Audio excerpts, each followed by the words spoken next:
What's up, everybody? What's up, ladies and gentlemen? How y'all doing in the house today? It is Vocab Malone coming at you on Street Apologist. Let me get my better camera angle there. Sorry for the delay. Sometimes this happens. We had some challenges and technical issues getting started. I hope they don't show up during the show, but they just might. But we will see how it's going to go. We thank you for joining us nonetheless. Let me know if you guys can hear me. I'm a little concerned if you guys can hear me or not. But anyways, my name is Vocab Malone. This is Street Apologist Live. Today is Saturday, and it's the 4th. So, let me just tell you something real quick here. Hold up. I just got to tell you something here. Oh, man. I didn't think it was going to be this hard to tell you something. All that for nothing. May the 4th be with you. That's right. May the 4th be with you. It's May 4th. For those of you who don't understand, I'll explain it later in the show. Alright, so what is today's show about? We're going to be talking about Free Farrakhan and Can Comfy. Now, it's sort of a serious issue, but at the same time, we don't always want to be serious even when we discuss serious issues. And so, what are we going to be discussing? Well, you've got a situation where Louis Farrakhan, along with a number of other folks, have been banned from Facebook and Instagram. You got another situation where another major leader of a major cultic group, Jermaine Grant, aka Tazadakia, has been banned from social media, but he's going to be incarcerated for tax evasion and fraud. And so we think he should be canned, but we don't think Farrakhan should be banned. Ooh, that sings. So today we're talking about Free Farrakhan and Can Comfy. Now, this is not about celebrating someone's downfall. We all know we're sinners. This is about, though, justice. In both cases, I do believe. And I think you're going to enjoy this very controversial and unique show where you will learn a lot, guaranteed, and we'll have some fun while we do so. So with that, let me go ahead and say, please hit that like button. That helps. If you have Twitter, Facebook, Instagram, tell people you're listening to this show. All right? Go ahead. Share the links on your social media. We got an hour and a half to go. And then also, if you guys could talk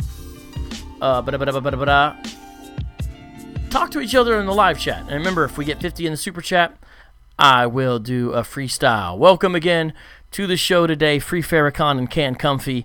The respective leaders are right there on your screen. You can see them. And there's a couple new things that you'll see on the screen as well. If you're a regular, you'll notice them. Looks like there's a little bit of delay. I can see a little bit of delay here, and I don't know what it is. I can tell that when I do something, it's a little bit delayed. Yep, it is what it is, guys. We will see how it goes. So check this out. You'll see the different ways to support the show are listed now. Yes, it's small writing, but you guys can see that. Just blow it up. There's 4 main ways. All of them are listed.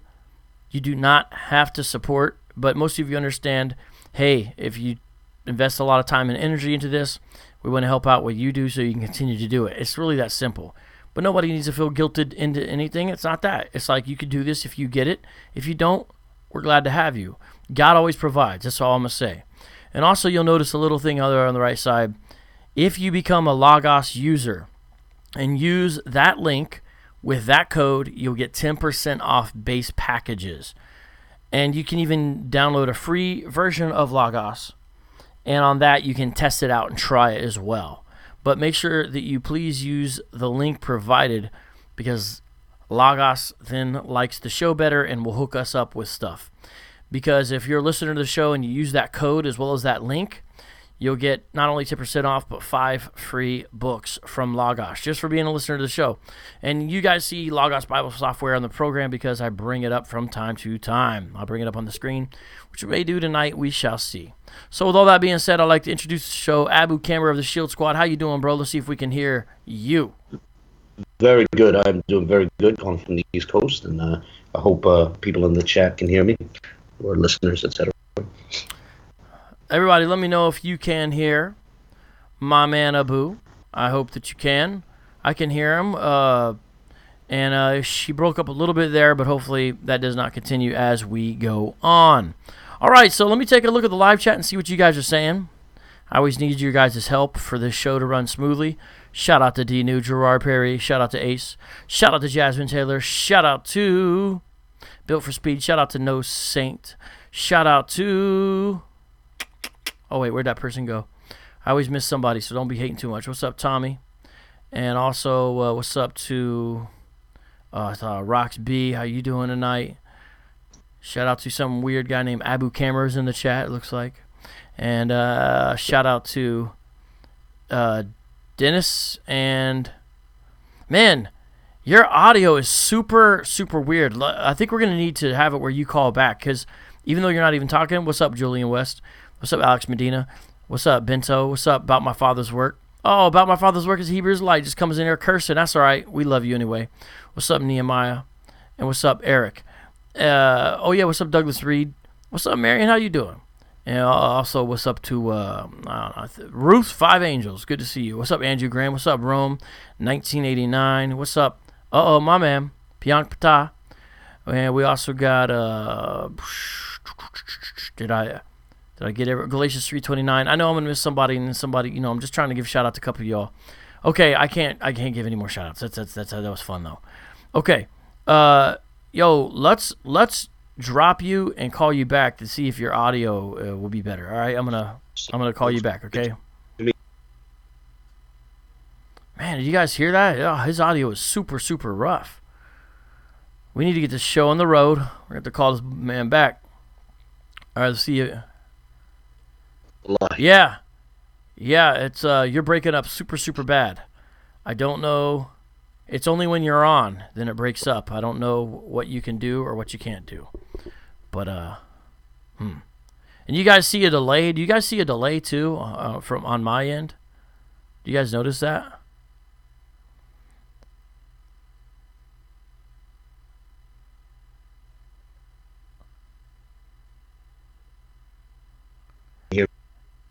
Hey, bro, I cannot hear you. I cannot hear you at all.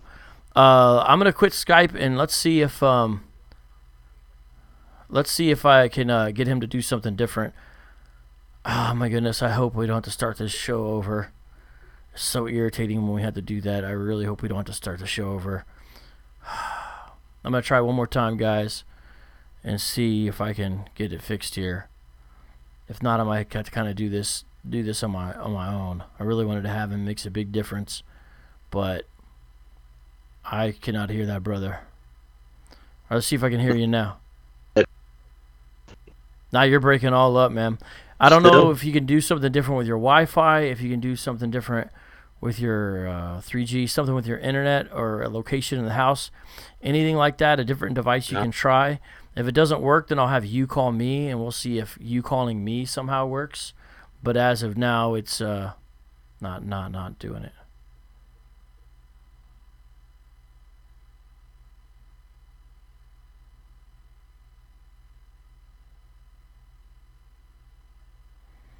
Nah. Okay, you try to call me back, okay? You try to call me back. Call me back when you can, and I'll see if it works, but it's not working. Okay, guys, so let's get into this. Let me give you an update of what's going on. Again, I apologize. It is what it is. I don't know. Oh, well, he's trying to call already? You think you're ready?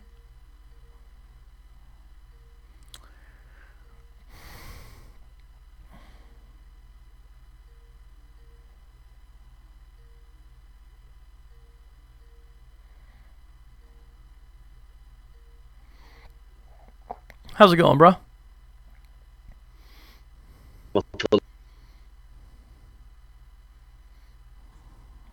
I can't hear anything you're saying, man. I don't know. It doesn't seem like there's any changes there from the one time to the next. I cannot hear you. Can anybody else hear him? It's just breaking up. That's all I'm getting. I'm glad you can hear me, but yeah, that doesn't work.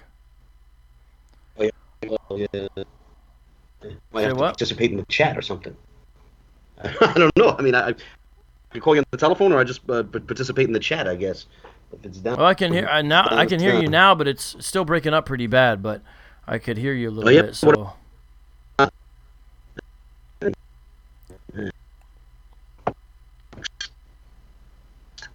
by that. Let's see. No, I mean, it really, you guys got to see if you can make any kind of changes before you call back.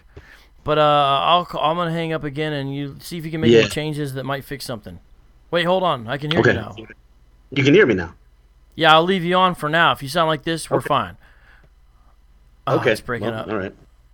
But I would still look at... What about now? I would still look at what... I'm trying to look at what my Wi-Fi options are here, options you have, because not so much. All right. So here's the update, everybody. Here's what's going on. And also let me know if our volume levels are equal when he is on, guys. Please let me know that. Here's what's going on, everybody. A couple of days ago, Facebook made some major announcements because they banned permanently, is their words there, several high-profile people from their platforms. I don't know if you guys know, but their platforms are Facebook, obviously, and Instagram. So not just Facebook. It's both. They got Facebook and they got Instagram. They kicked off several high-profile people. Have you guys heard about this already? I'd be very, very curious if some of you have already heard about this and are aware of this situation. In a second here, I'll tell you the people who were banned besides the one we're going to be focusing on tonight, who is Louis Farrakhan, the intrepid leader of the Nation of Islam. And before I do that, I want to see if I can get Abu's quick take. Abu Kemer. Can you hear me?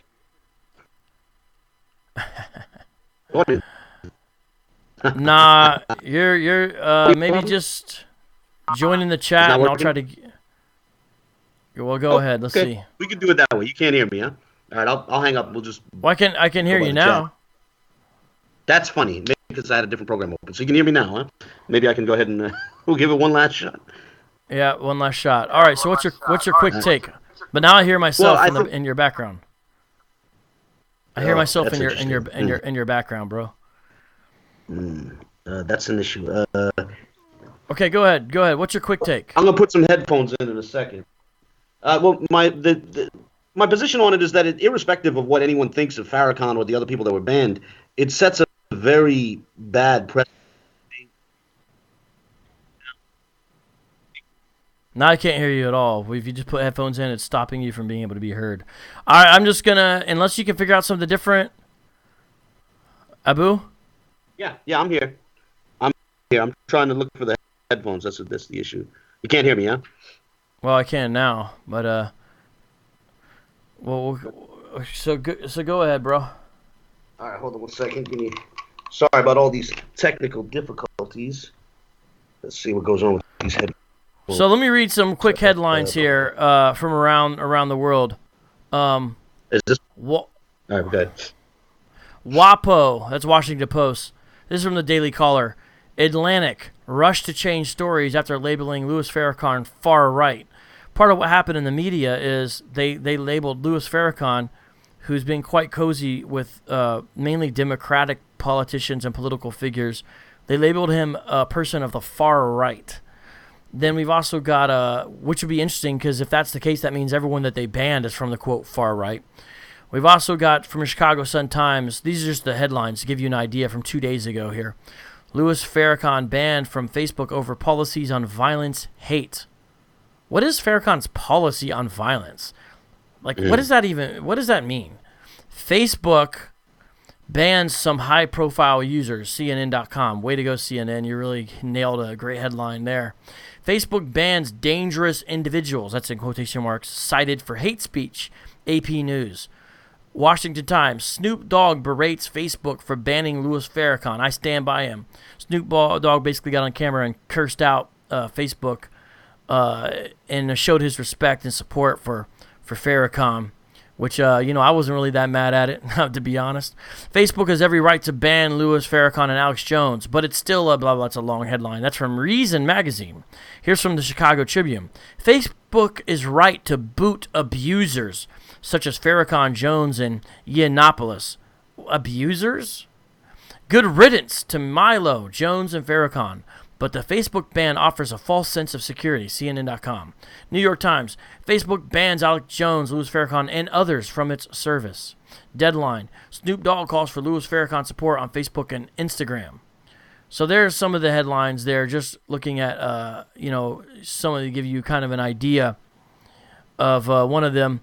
Your boy over there at the Breakfast Club, he gave Facebook the donkey of the day for their ban, which, again, I wasn't mad at that. And CBS says Facebook bans Alex Jones, Louis Farrakhan, others over hate speech. Yahoo Finance, why banning Alex Jones and Louis Farrakhan won't solve Facebook's problems. So, I mean, the mainstream media is pretty much all right and happy about this from most of these headlines. You can kind of see. What's up, Nehemiah? Appreciate the super chat, by the way. And what's up, Roxby? Appreciate you in every way. And that looks like that's 10 on the way to 50. If I've lost track of some, keep track, because if we get enough, we get a freestyle. Someone gave in the beginning that I did lose track of. I apologize, but someone helped me out on that. There's so much to watch here. A lot going on. Technical difficulties, but here we go. So, guys, help me out on that. So, how did you hear about this, Abu?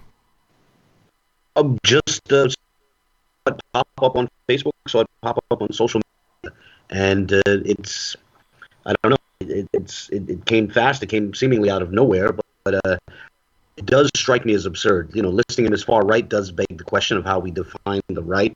It's a very amorphous concept, and also, as you alluded to, calling him violent and dangerous. I mean, I understand that very rude and darkness, but at the same time, it seems clear to me that, and to anyone who's really focused on the Nation of Islam, that they're not a violent group at this stage of their existence, and they haven't been for decades. And generally, their policy has been to not abuse anyone, even the people that they lambast. You know, like Farrakhan's on record saying that you don't abuse another human being irrespective of their color. He said that. By the way, I hope the audio's good. It was bad the first part and got a little bit better afterwards. So we have a situation here where, social media is like sort of a public, forum of sorts. And this is interesting because this comes right after a situation where Nipsey Hussle died. Who is Nipsey Hussle? Nipsey Hussle was a South Central kind of, Los Angeles-based rap artist, right? And he did some positive things there in the community to try to open up his own business. Was trying to get the community around him interested in things such as tech development and some very interesting things. So he had a lot of respect and love for some of his moves that he had made. I do think some people went overboard, almost acting as if he was a literal saint or something like that. Nonetheless, Farrakhan was involved with the ceremonies there, the services there, right? I think he spoke at the funeral of Nipsey Hussle. So he's sort of back in the news, if you want to put it that way, within that aspect. And then shortly after that, he, along with these other figures we mentioned, got banned. Now, if you know anything about Milo's an avowed homosexual, and yet he sort of has this contrarian stance about a lot of things on the left. It's difficult to think of him as a man on the right in any traditional sense. Nonetheless, he's contrarian to the left and sometimes ends up aligning himself with some figures on the right. Alex Jones, I don't really know a lot about some of these other people who are banned. To be honest, they're just not really on my radar like that. But Alex Jones, runs InfoWars, which a lot of people would characterize as like a site that mainly propagates and traffics and conspiracy theories, things like that. Okay, so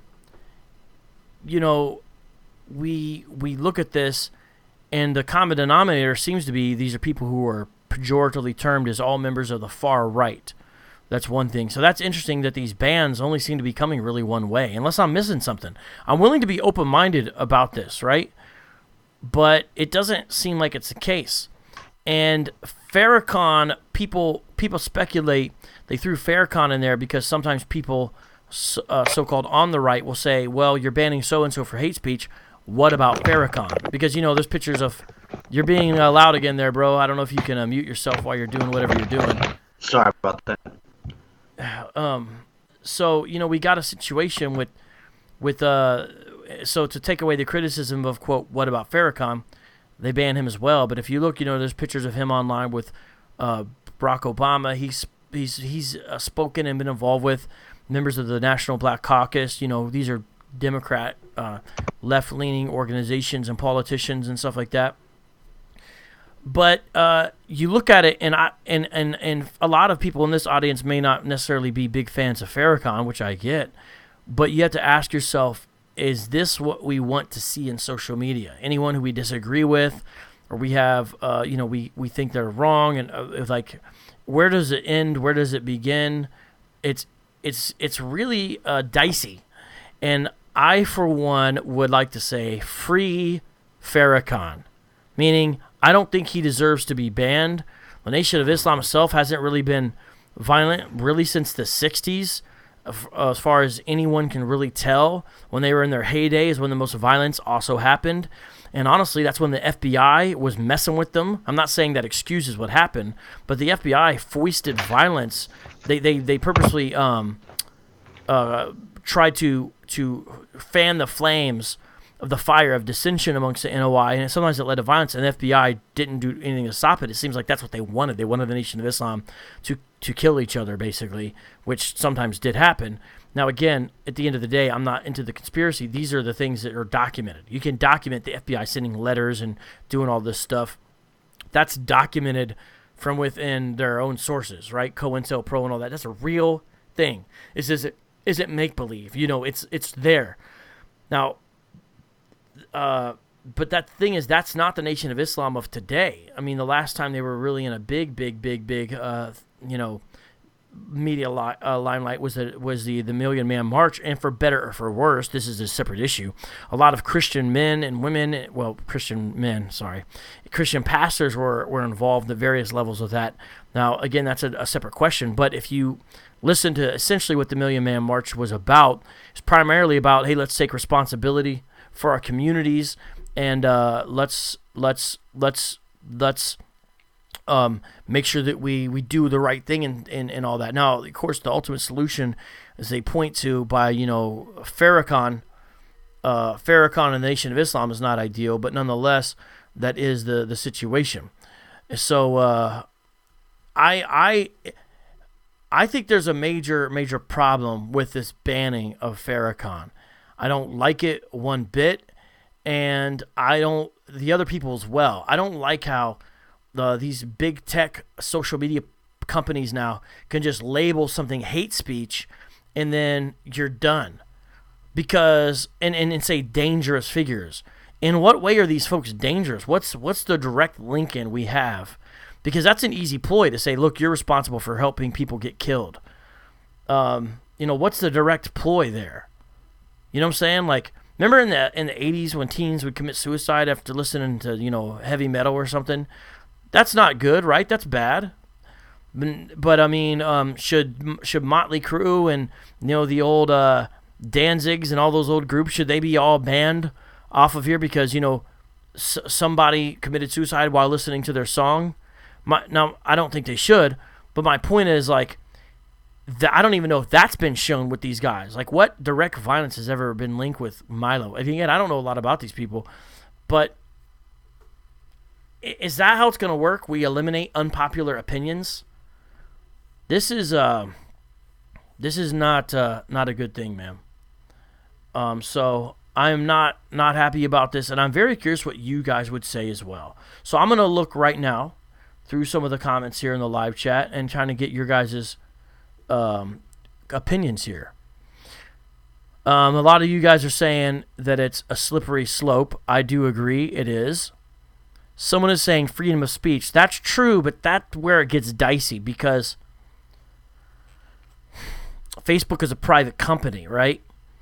And so the question is, do they have a right to do this? It seems like they do have a right to do this, as far as like that goes. And so we kind of ask the question, like, what do we do about that, right? It seems like they do have a right to do this, though. But that can get interesting too, real fast, because guess what? Verizon is a private company. My point is, why should Farrakhan, by this logic, why should he be allowed to have a telephone? Could Verizon say, hey, we don't want to offer you any cell phone service? And what if like all 30 cell phone service providers said, hey, we don't want to offer you service. You don't deserve to have a telephone. It would seem like there's something askew with that. And that's kind of what happens. These guys get deplatformed across all spectrums a lot of times. And so, I don't know. Some of your guys' comments, I gotta tell you, some of you guys' comments I don't fully understand. So if you want me to read your comments, you'll need to make your comment really clear about exactly what you're talking about.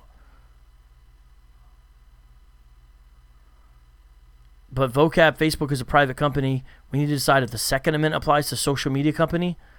What do you mean the Second Amendment, the right to bear arms? Again, I'm not trying to be mean to any of you guys. Maybe I'm just not smart enough. I don't follow what you mean. What do you mean the right to bear arms? What would that have to do with a social media company? I don't understand. John Williams, I think it was the Jews. I don't know if you're being serious or not. But again, what was the Jews?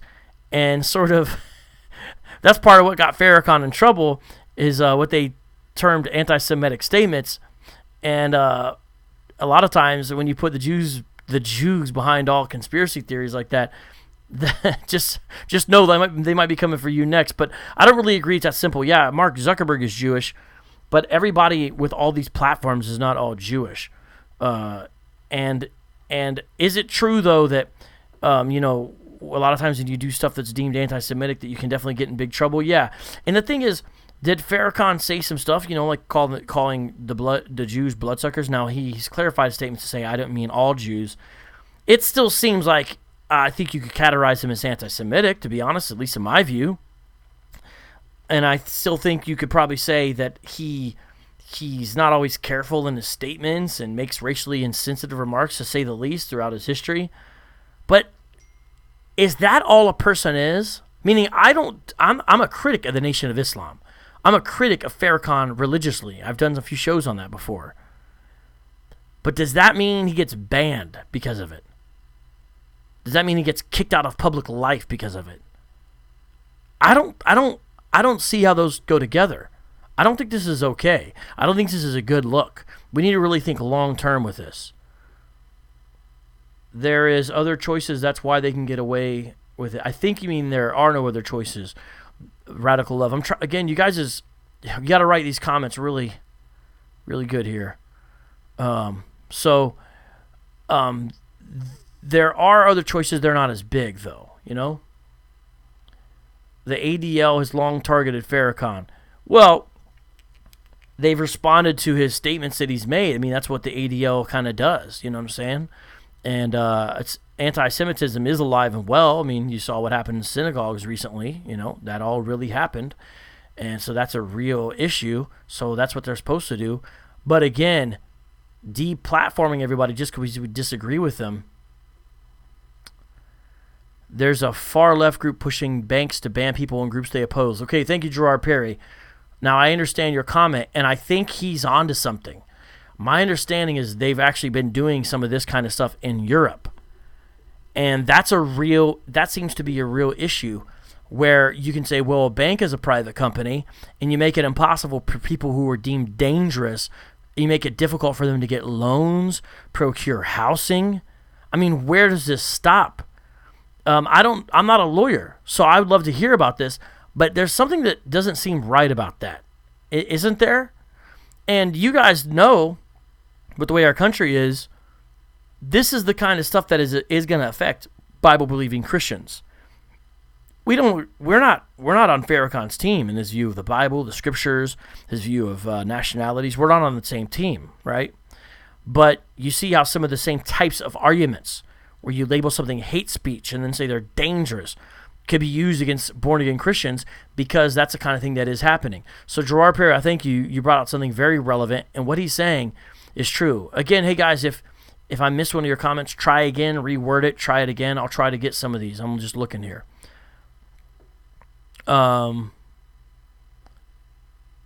If you want me to read your comment, try to get your grammar right. I'm not trying to be funny. If you don't mind, then do it. Mason says, why ban an opinion you disagree with if you are certain it's unpopular and morally incorrect? Isn't their morality determined by the majority? Again, their morality, I mean, I guess we're assuming a lot of these people behind these decisions are people of the left. I think there's probably some truth to that. But we gotta look and say, okay, there's a whole lot to it, right? And I think some of it does have to do with the egos of these people who on these questions, right? All right. D-News says the problem is when speech entails a call to action may not be a strong link, but that's when you have a case to link speech and other people's behavior. Right. Well, where do we have evidence of it? I mean, have you guys seen some of the stuff that people on the left have said? Harass politicians on the right. I mean, do you guys remember some of these instances that have happened and where the Republicans have been kicked? Again, I'm not on the sides of these issues. I'm just showing how this has happened where there's actual harassment and things. But I mean, those folks are still plenty on there. So we have to really show this. If they won't ban people when they lose their public utility size, why is it against? Oh. Yep. Exodus is bringing up Farrakhan quotes. The mother wheel is a heavily armed spaceship the size of a city which will rain destruction upon white America but save those who embrace the nation of Islam. Okay, those are some NOI eschatological beliefs. That's true. But let me bring up a few things about that. One is he's not saying that he wants his followers to do this. He believes this is what's going to happen at the end time. But a lot of belief systems have some type of harsh judgment at the end of time, such as Christianity.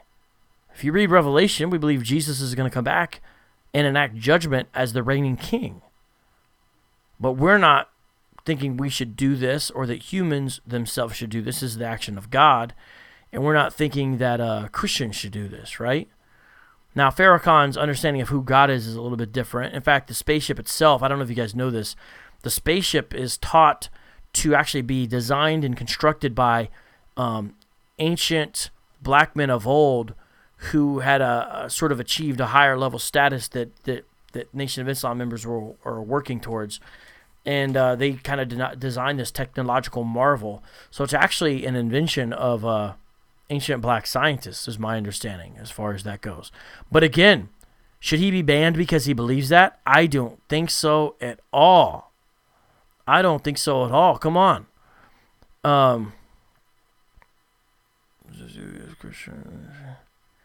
Lori says he's a racist. Okay, maybe Farrakhan has some views we could describe as racist. But a lot of what the Nation of Islam has done is fight against a lot of racist white America, to be honest with you. They're kind of fighting racism with racism. And the Nation of Islam never killed as many people as the KKK. Like, again, saying he's racist or he said this about, does that mean he should be banned? That's the question. That's the question. And I'm trying to get you guys to look long term. Truth Hitman. Milo was on the Joe Rogan show refusing to tell the name of a pedophile, which means he was protecting the criminal child abusers to violence. Okay, Milo didn't abuse any children. Again, I'm not defending Milo. He said some crazy, gross stuff all the time. Like, but so should he be banned? Is he going to be? What does it mean? See, some of you guys, it seems like you think, well, I don't like this person, therefore I'm just glad they're gone. That's a really limited view. And what's the principle of the issue? The question is, what's the principle? Meaning, what's the principle for banning person so-and-so? And we have to say, is this a fair principle, number one? And then we have to ask, is it being equally applied? It really doesn't seem like it's being equally applied if you look at the Facebook bans. Is it? I mean, I don't know if you guys have seen the evidence that Facebook has done things to help one side win elections. Facebook has made it not allowable for you to advertise and things like when Irish was voting on, I think, Prop 8, excuse me if that's the wrong thing, but when Ireland was voting about that, which related to abortion, they wouldn't allow American pro-life groups to advertise in regards to it in Ireland for Irish to see. Like, do they do this? Does this happen all across the board? Remember what Twitter did with the Unplanned Movies Twitter account? They just deleted all their followers, and then they magically appeared back, and then they weren't getting noticed. I mean, there's real monkey business. This is all really happening. And so what we have to ask ourselves as we look at this is, we have to ask ourselves this.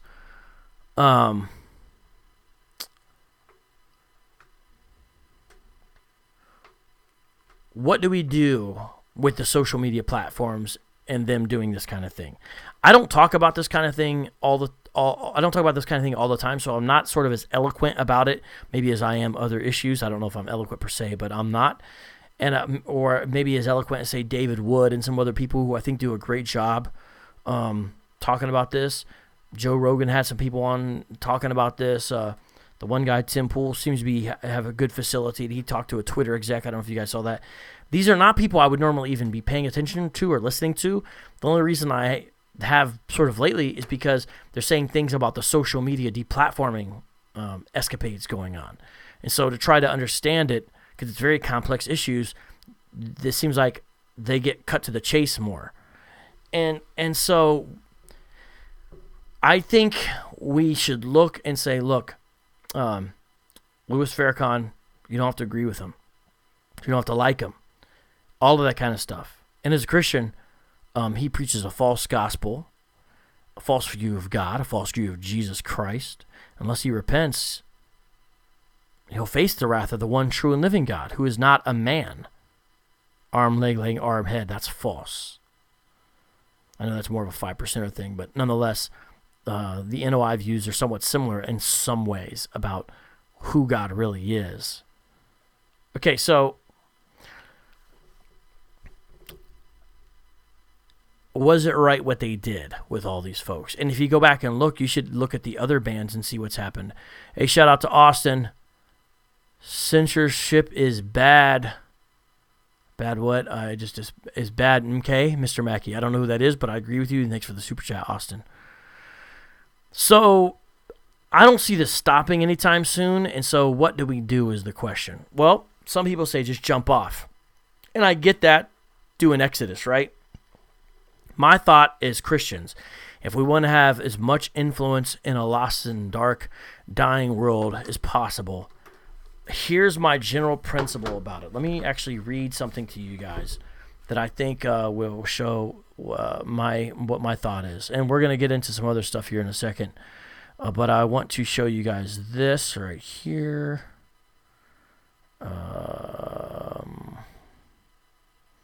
Let's see here.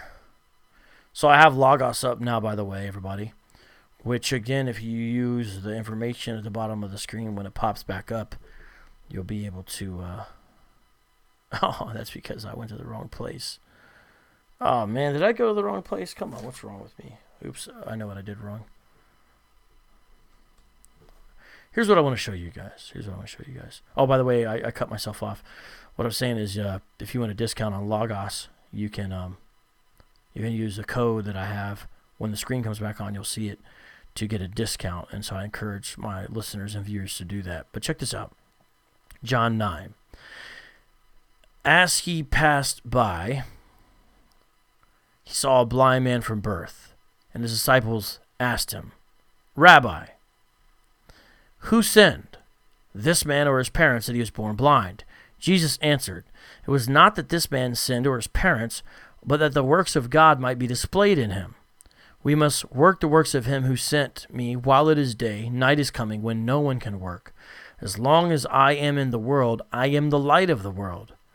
Having said these things, he spit on the ground and made mud with the saliva. Then he anointed the man's eyes with the mud and said to him, Go wash in the pool of Siloam, which means sent. So he went and washed and came back seeing. Now, I'm going to give the real exegesis to this here of John 9:4, and then I'm going to show you my little sort of principle that I'm going to draw away from it, okay? Because I'm going to this for a reason here. And I want you guys just to check this out. So notice the disciples there in 9:2, they ask a question that reflects their assumption, which is that suffering can be traced to sin. Remember, Job's friend had the same deal going on. And the reason why is because they didn't want to charge God with perpetrating evil on innocent people. And so that's legitimate. But the Bible clearly teaches that suffering is not always a direct result of a person's sin. Luke 13:2-3, 2 Corinthians 12:7, Galatians 4:13. Obviously, Jesus' crucifixion. That's a big one, right? And so Jesus answered in 9:3, well, neither one. There's a mysterious providence of God. There's a wise providence of God that we don't fully understand in this life, where sometimes he allows even, yes, his children to go through hardship, suffering. Why? Oftentimes so they can experience God's mercy and power and delivering them, in which God gets glory. Now, here's the key verse I wanted to go to. There is 9:4. While it is day, in this passage refers to the time when Jesus is here in his earthly ministry. He's the light of the world. That's backed up there in 9:5. His presence makes everything day. So the night then would be the time when Jesus is crucified and then dies, right? So he shows this awareness of a need to do everything that the Father sent him to do while he's doing his earthly ministry. The we, by the way, that means he involves the disciples there as well. Now, that's what's going on in that passage, okay? So I don't want to be too funny with what I show you guys next. I still focus on this and take it as a general principle. Come on, Logos. Okay. See what I've got highlighted there? Right. We must work the works of him who sent me. Now, we're not Jesus, but yet we are sent out by Jesus. Jesus is sent by the Father. We're sent by Jesus. Matthew 28:19-20. He says, go, right? In the Great Commission. Jesus is saying, I got to do everything. We've got to do everything while we got the time to do it right now. But there's going to be a time when it won't be possible anymore. That's my general principle with the social media platforms. Let's work the works of him who sent us while it is day. Because night is coming, brothers and sisters, and none of us are going to be able to work. Now, I broke down the passage, what it really means, and then I'm drawing out sort of an esoteric general principle, because social media wasn't around during this time and all that. And it's talking about Jesus. I'm not trying to say it's not. But I do think you can take the principle to say, while social media is available to us, let's work the works of him who sent us. Because it's still day. You may say, it's not day. Well, the night approaches slowly, doesn't it? So while it's still day, work the works of him who sent us. Everywhere we can. Everywhere we can.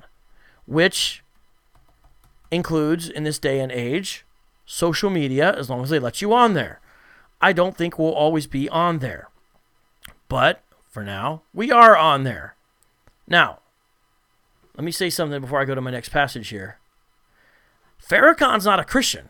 Again, I've already mentioned he needs to repent or he's going to face judgment. These other men, Milo is not a Christian believer. He needs to repent or he's going to face judgment. I'm not saying we're better than any of them. We're just saying that God's grace is something that we all need, including Farrakhan and Milo and those other guys. Now, I'm not saying they are, but I'm saying this points to a larger trend in our society that we should be aware of. And so I think we say, get as much influence on these social media platforms while you can. That way, when you do go out, you've done everything you could while you were allowed there. And then when they do take you out, if that's what indeed happens, you can go to wherever you can go next if you have another place to go by that time. With hopefully that platform is bigger and more successful, because right now the alternatives aren't that big or successful. And you go out with more of a following than less of a following. Now, that's one strategy. Other people's strategy is a mass exodus right now and start something. I don't think that's going to happen quite yet. And what an interesting platform it'll be. It'll be filled with people like Alex Jones and people like Farrakhan and Nation of Islam members all in the same place. But that's America. That's real life. And that's what I think the social media platforms should reflect much closer, not who's not PC is not invited to the conversation. Now look here at Matthew chapter 10.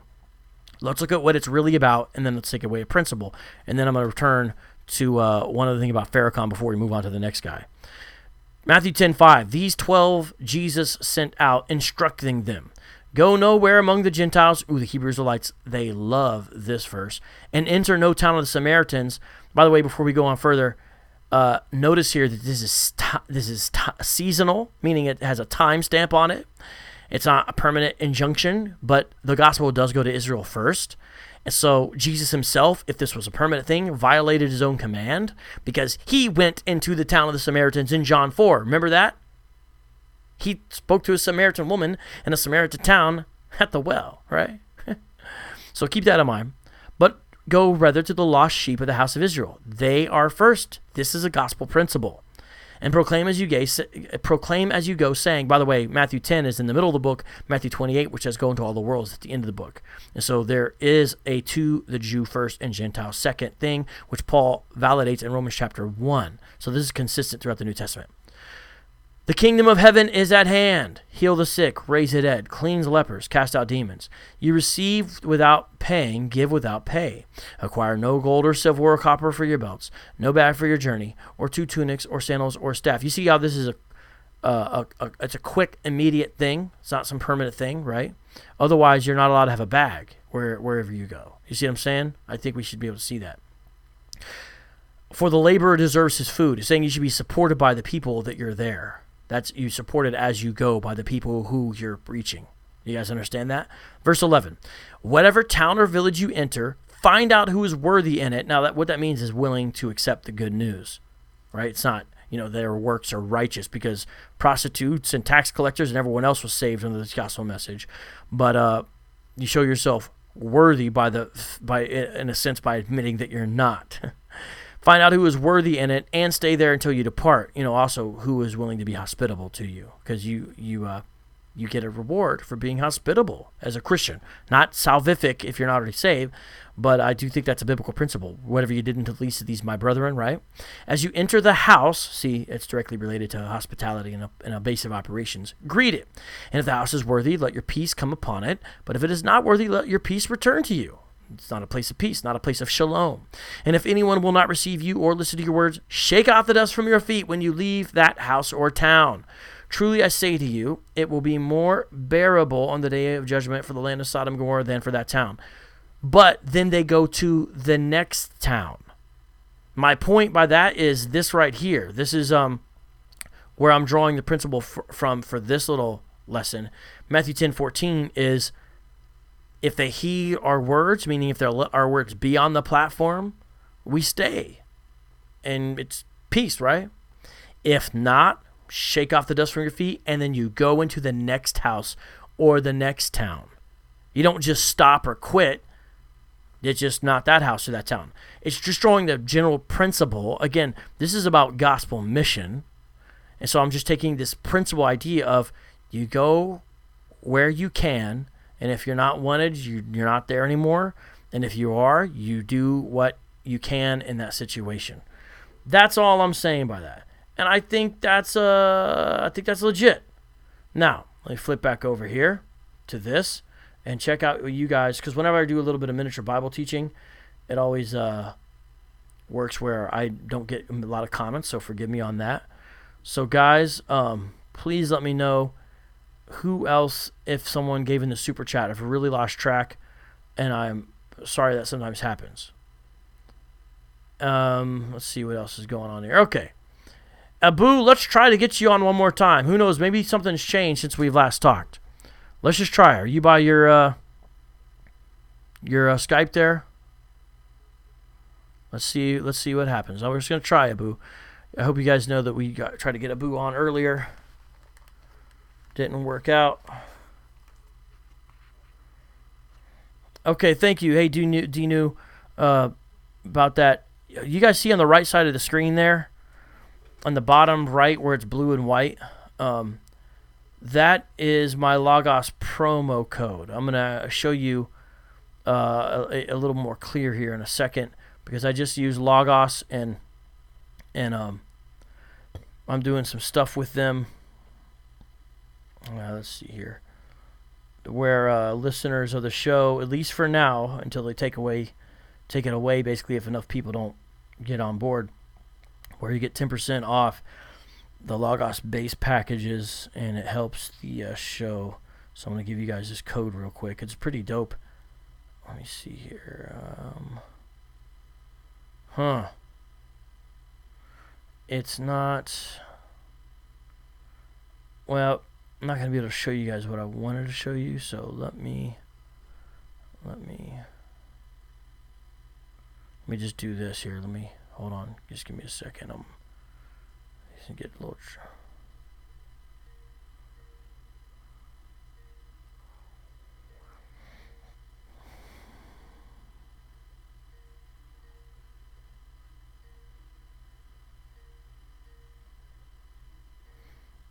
Let's see what's up. We're just giving another shot, my man. Abu, how you doing? Yeah, it's the same. It's just all breaking up. What Skype told me is it said it's a weak connection on your end. That's what it said. It said weak connection on the other end. Yeah, it's doing the same thing. I can't hear you. I'm sorry. I just wanted to try to see if we could work it, but yeah, I can't hear nothing you're saying.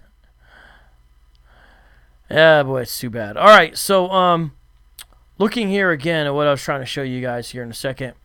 It's with Logos. Oh, I just took away my deal. Well, anyways, that's what I was trying to show you. You guys see that? Let me see here if I can put this over here for now. There we go. I'm on the other side of the screen. Let's see if that works. Yeah, so that's the Logos information. Everything you need is right there. There's the link and there's the promo code and there's the what you get. Okay. Now let's continue on here and switch. Are you guys ready? You guys ready to switch to the next topic? Oh, by the way, one more thing about this. I'm going to be coming out in the next 2 months with some stuff criticizing the Nation of Islam, criticizing the 5%ers who are an offshoot. In fact, I'm doing a presentation on it in Detroit in June. And by the way, that's something else I'm going to tell you guys about at the end of the show because I want you guys to come. Actually, maybe I should just tell you now.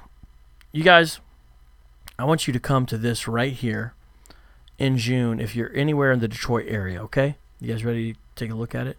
Because I'm going to be in Detroit in June. Sorry, it's a little weird. I know it's going in the middle of the screen. But you guys see that thing in the middle of the screen there? That's the Urban Apologetics Conference 2019. At this event, I'll be speaking. And guess what I'm going to be doing at this event? I'm going to be, from an apologetics standpoint, criticizing the Nation of Islam.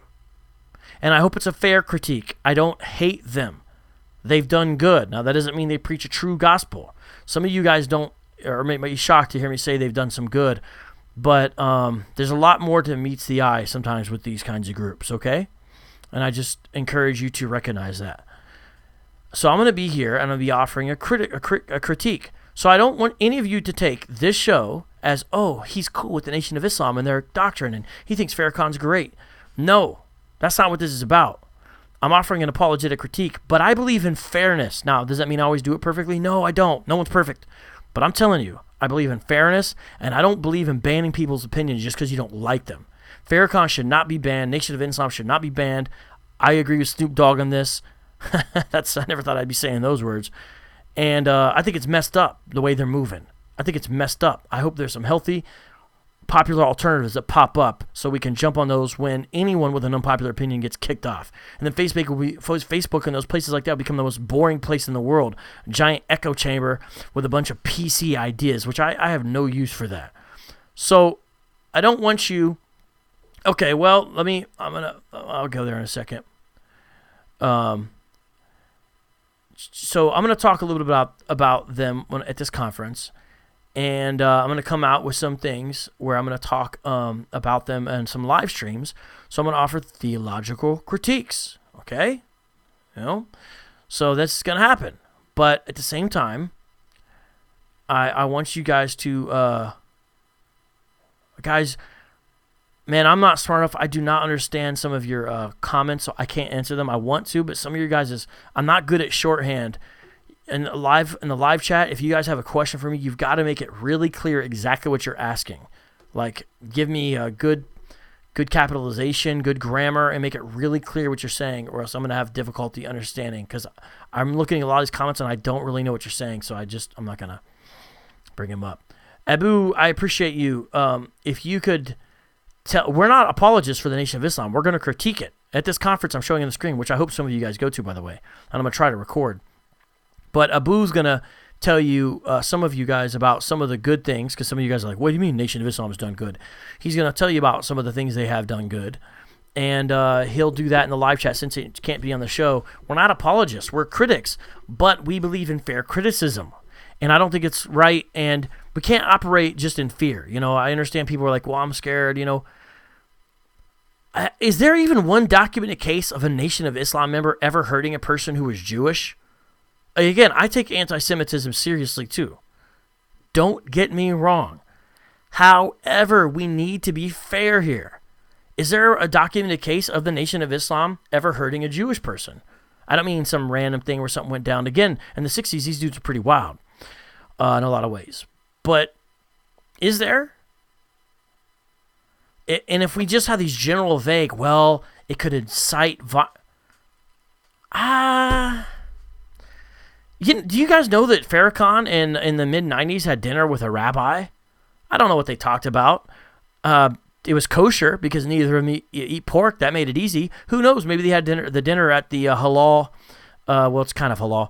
The restaurant, what's it called? Salam. I think it's called Salam. They're on the south side of Chicago. I was there last summer, kicking it with Sister Cherry and my man Bolito and Israel Doctrine and Azakeh Fingers and my man Mikhail Ben Israel and some other cool folks south side of Chicago. Anyways, blah, blah, blah. I saw the Salam restaurant. I think that's the name. Look it up. Nation of Islam has a restaurant. They operate there on the south side of Chicago.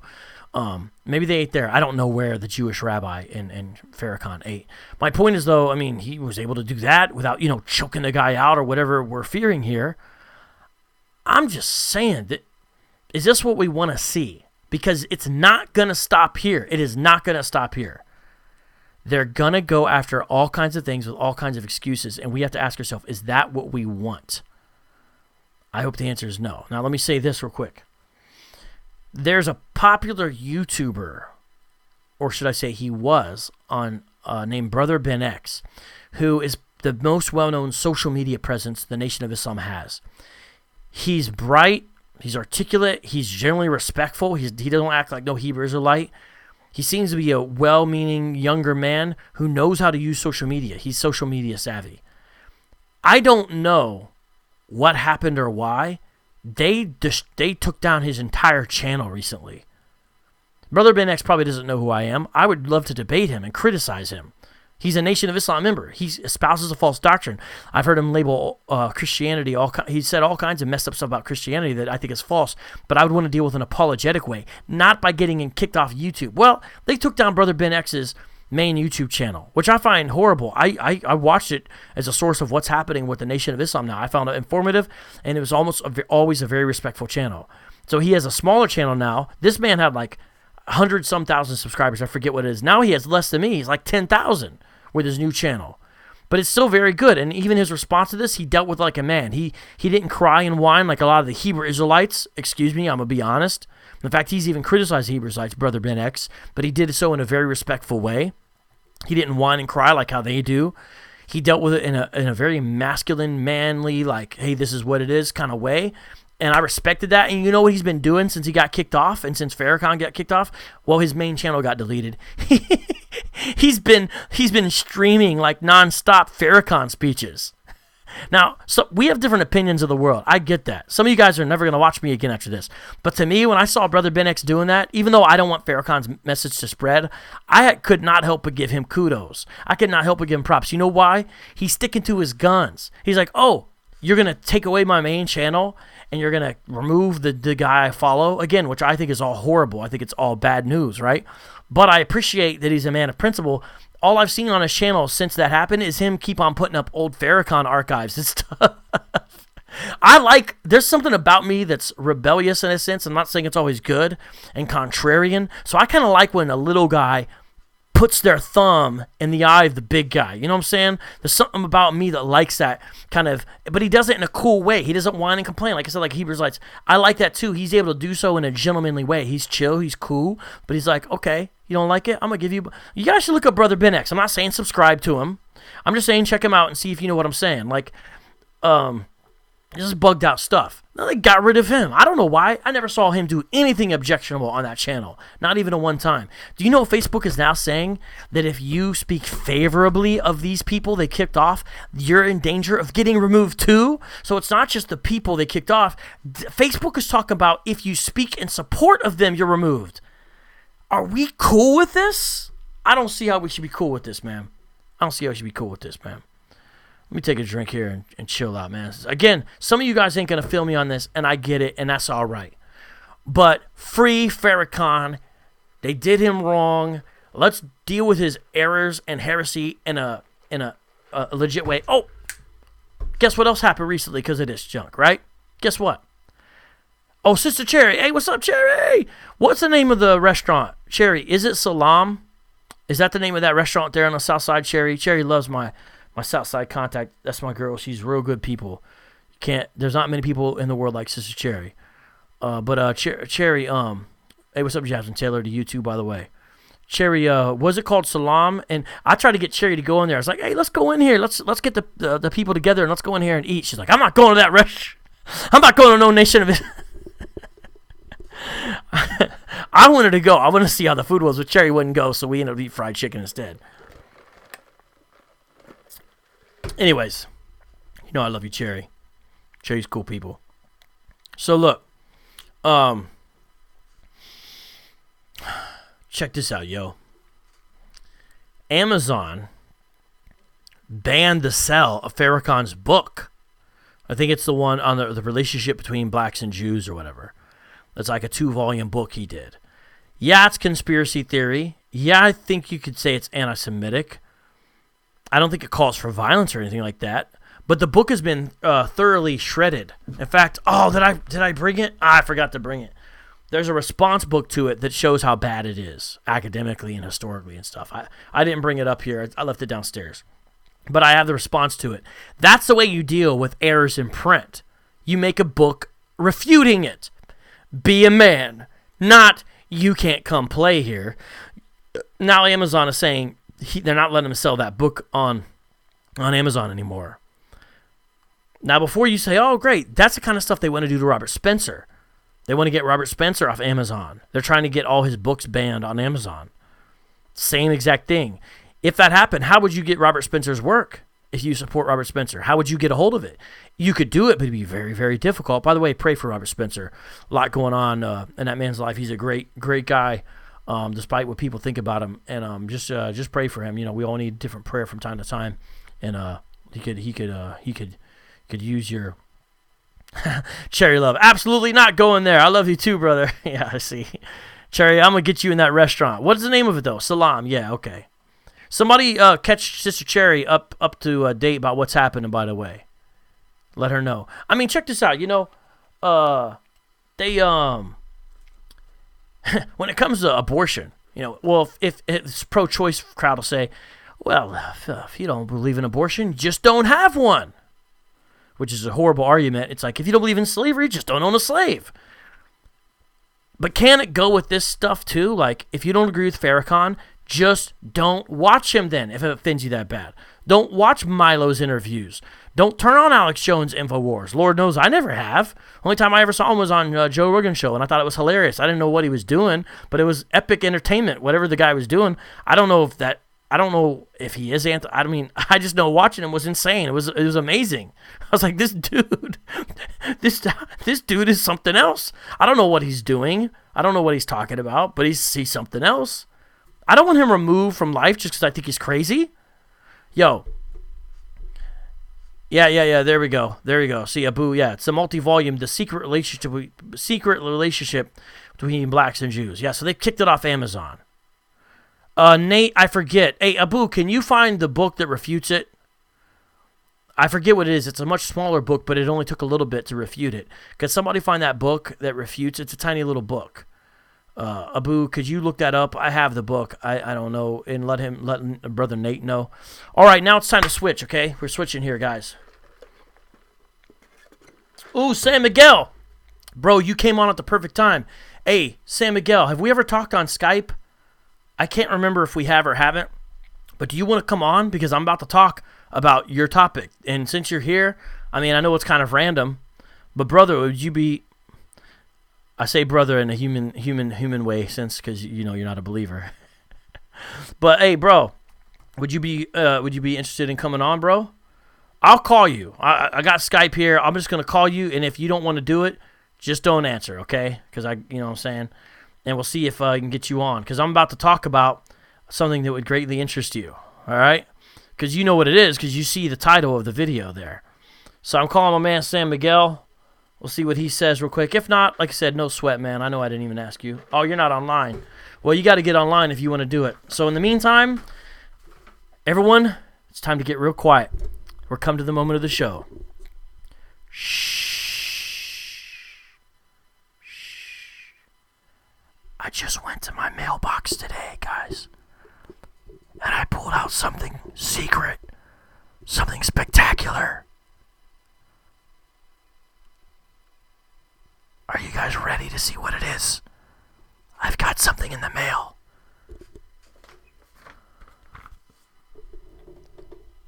This is a very important package.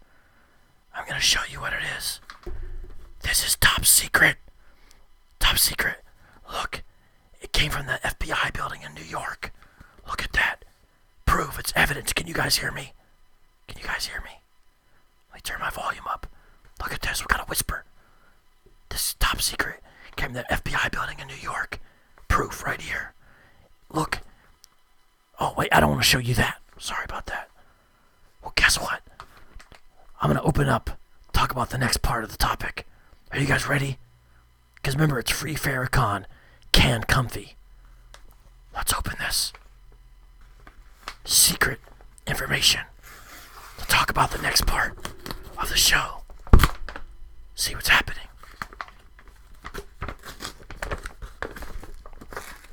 What's inside here? What is this? What is this? What is this? Oh, this is the back part.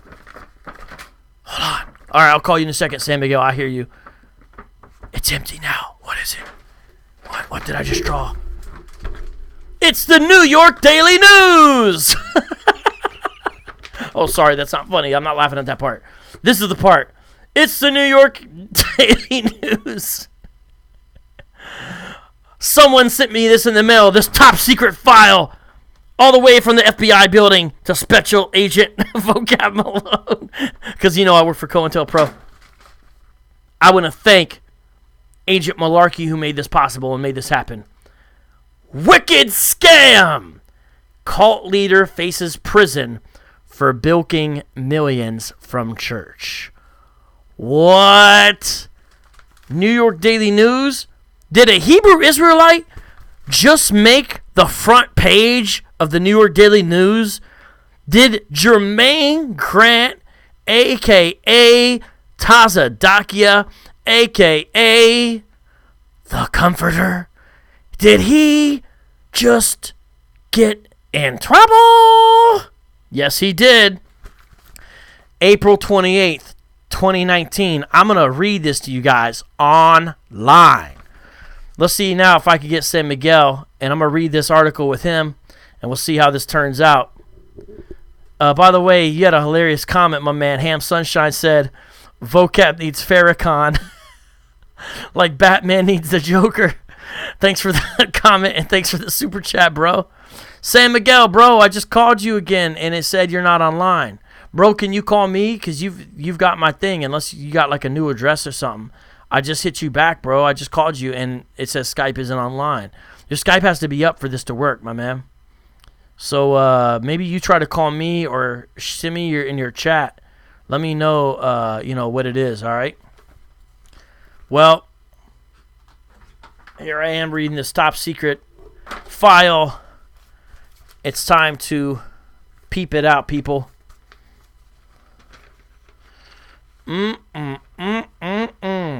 Whoa, buddy.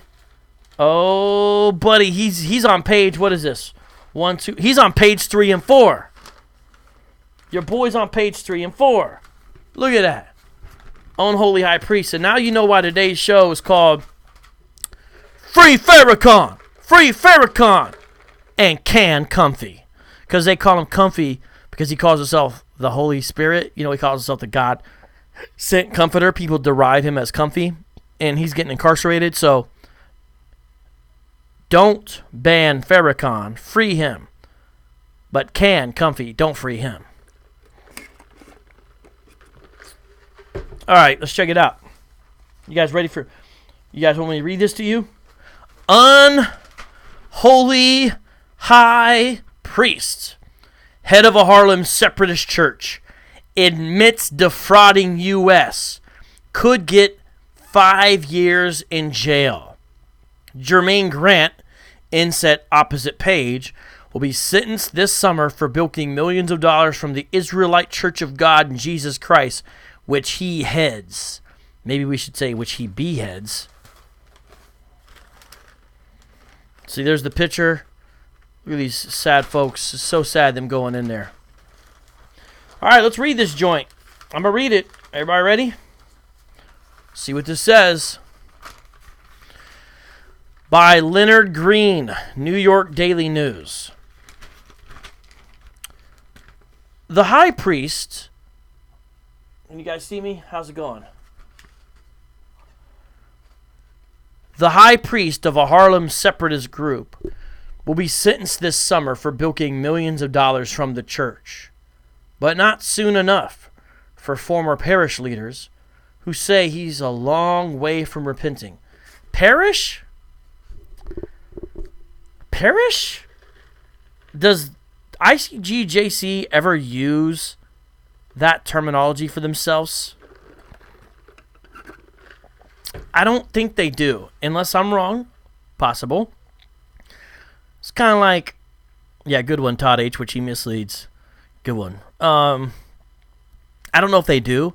It seems like they're using Catholic terminology there, but whatever. Continuing on. Jermaine Grant, 43, who heads the Israelite Church of God in Jesus Christ in Harlem, pleaded guilty last month in Newark, that's New Jersey, by the way, federal court to a charge of conspiring to defraud the U.S. Don't defraud the U.S. They will come after you. They will come after you. You may think you don't have to pay taxes, but they don't agree, and they'll come after you. They don't play when it comes to their money. And you know what? If you take on the government, you don't usually win. I'm just saying.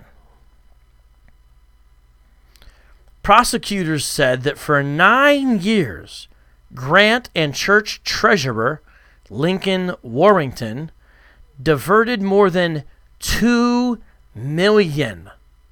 That's a lot of money from the group's coffers to fund luxury expenses. Authorities said they failed to report more than $5 million in income to the IRS. They failed to report more than $5 million.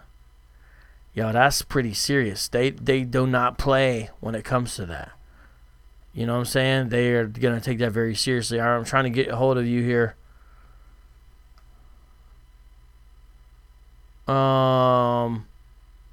I think it looks like you have a new Skype address.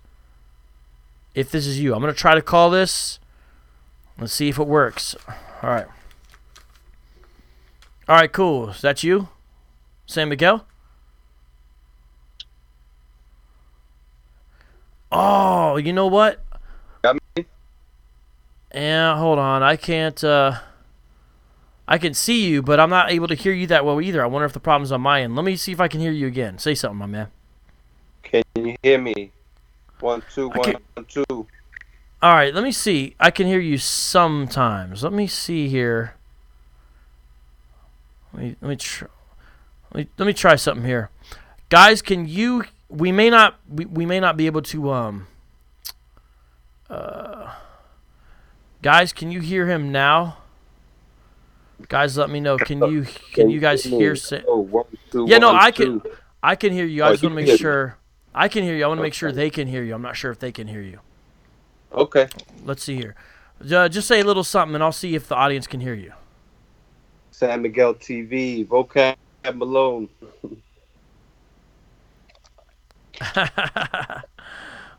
Can you guys hear me? Can you guys hear me? Hello, hello, hello. Yeah, they're saying it's choppy, but let's try this. I think I'm gonna turn you up a little bit, and I Okay. think it's good. Now let's see. All right, guys, let me know if he clears up.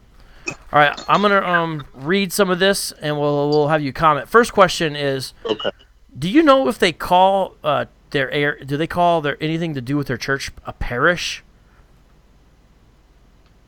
Can you say that again? Do they call anything to do with their church a parish? Parish? The ICGJC? Are you not able to hear me? I could hear you. I could Oh, hear okay. you. Just I don't know if I understand your question. Well, in here it says former parish leaders. You know, parish is like a Catholic word that has to do with like the church, but I never heard Right. ICGJC using the word parish. I just wondered if they did. Well, I've heard like the word parishioners. Hmm. If you're a parishioner, you're pretty much partaking in church. So I think it could be used. they've used that Yeah. word for the ICGJC themselves.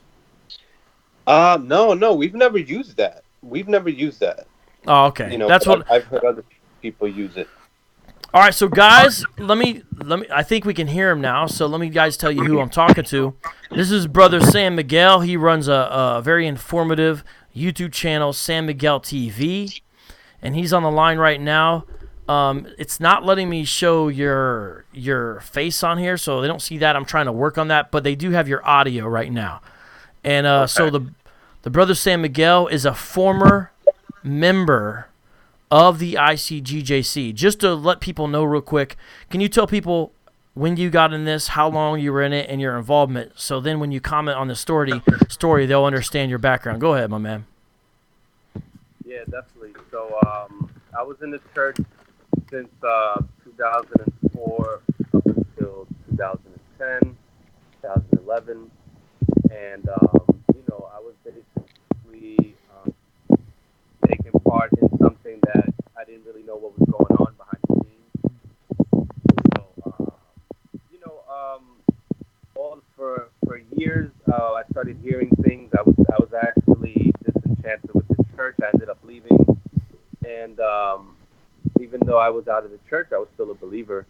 And I just started hearing stories. More stories started coming out. More people that were close to Tazadaki started speaking out. And probably 2015 was when I first heard that there was something going on with vehicles. There were a lot of vehicles being bought. Everything was under the church's name. Nothing is under Tazadaki's name. If it's under anybody, it's going to be under Lincoln Warrenton's name. On paper, Lincoln Warrenton is on paper all over the place. Since 1997, when they changed the name of the church, they became a 501c3. They started, it's the Zapawan's name, which is Lincoln Warrenton. He's really close to Tazadaki. He's been in the church for over 30 years, I believe. Your audio sounds better, whatever you're doing now, than what it did before. Okay, Go ahead. Go ahead. Good. And then, I closed some windows out. I thought it was maybe on my end. I have a bunch of windows open on my phone. So, no. So where were we? Oh, yeah, the 501c3. So, Shar and Aria's names are on those. What's it? Joseph Noble and Peter. I forget Aria's last name. And isn't it Sherrod? Yes, there you go. Peter Sherrod, right? So well, I think that's his dad's name. His dad's name is Peter Sherrod, but I know his last name is Sherrod. Right. So Tazadaki is pretty much the one that's benefiting though from all of this, but he seems to be just nowhere. There's no income. And in 1 year, I heard he claimed taxes. He got back $10,000 one year.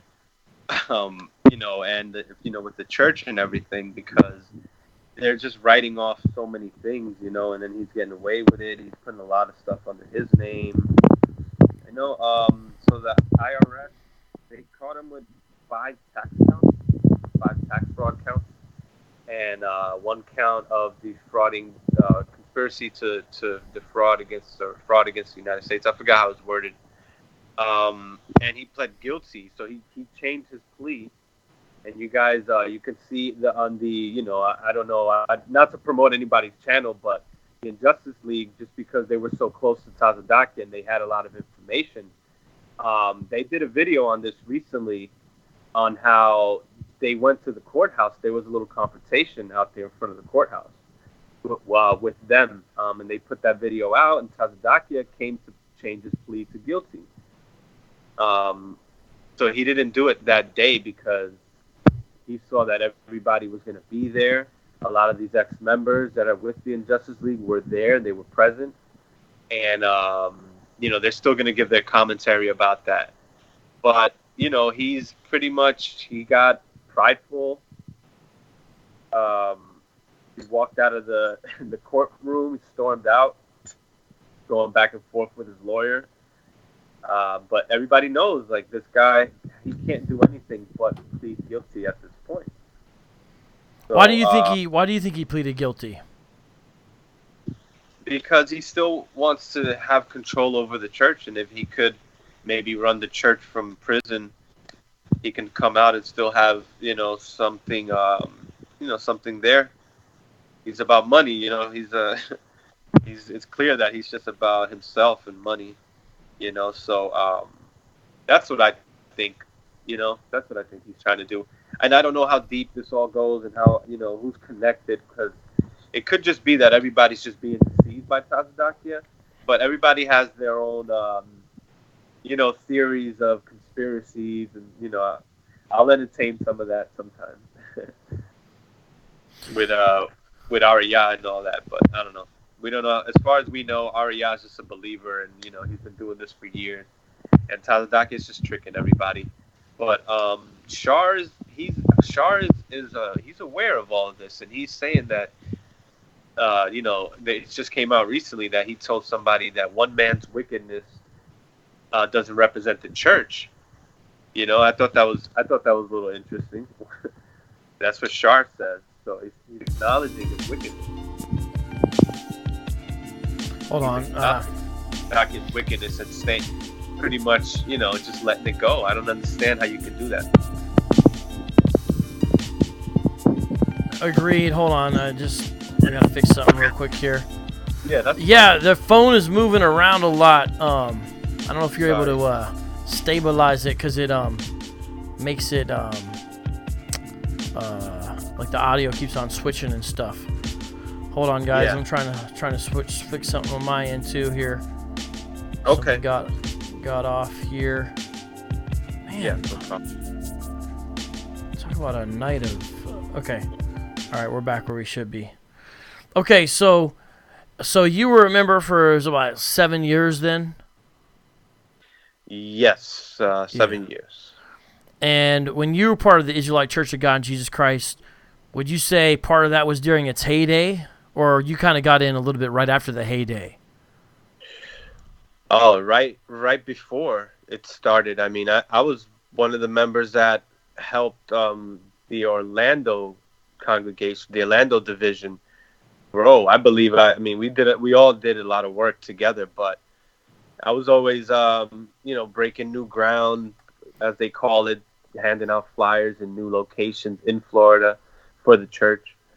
So for years we did that. And when I first came in, we were coming into a member's apartment to listen to class over at Miami. It was Isaiah Nathan used to do the classes from Miami. I don't know if you know who that is, but he's been with the church for over 20, 30 years.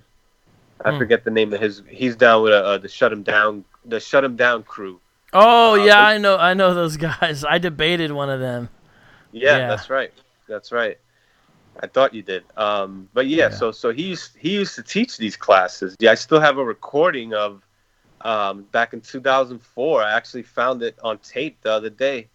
There was a hurricane going on, and yeah, I used to listen from my room, you know, in on my phone. And it used to be Isaiah Nathan teaching, going over the scriptures, the same old Hebrew Israelite doctrine. And eventually it led to us getting a building. They sent a few members out here, ranking, you know, years, veterans from Philly, Tahawam. He was a well-known brother. Rest in peace to him. He was, you know, they sent him out here. They started the Hebrew Academy. Man, we got things going after that.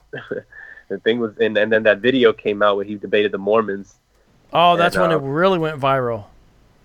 Yeah, there was a little boost at that point, you know. I was thinking back to that time, and we were all like really hyped about it. It was big. Yeah, well, that makes sense. I mean, there was Christians sharing that video left and right, man. Yeah, that's right. They were calling him a Christian, you know, because I guess technically, I mean, whatever. But they're, you know, Hebrew Israelites. Yeah, they didn't know. People. That's what I realized. People are just not. They just don't understand the Hebrew Israelites. They always confuse them with Muslims, you know, you know. But it's just, I'm surprised that this made the front page because I knew something was going to happen. You know, well, I didn't really know because I just met this one person that pretty much made this happen. A few months ago, I spoke to someone who knows someone in the Daily News, and you know, I referred them. They saw my video. They saw the van because I have the Injustice League video on my channel. So I think she saw that. I don't know, but she saw a bunch of the videos, and she knows someone in the church. So it was really important to her that this gets exposed before the sentencing, so that, you know, there's more of a response. And, you know, we're trying to write the judge. I contacted the ex-member that I did a video with who was abused by Tazadakia, you know, just psychologically, and told her just tell your story to Judge Martini because he's going to want to hear it before he decides to sentence this man to, which is probably going to be 5 years. We'll see. You think it's going to be 5 years? It could be reduced because he doesn't have. This is the first time. You're saying he has no criminal record prior? Is that what you mean by that? Not that I know of. I haven't, and I don't think anything came out. If he would have continued with his not guilty plea, it would a lot of things would have come out. A lot of things would have come out. What do you mean? What do you mean? What do you mean? What do you think would have? Well, there was a lot of stories about this man, you know, underage women. There was a lot of, but that's a whole different. That might be a whole different thing because nobody's trying to press charge. I mean, there's no evidence, you know, of it.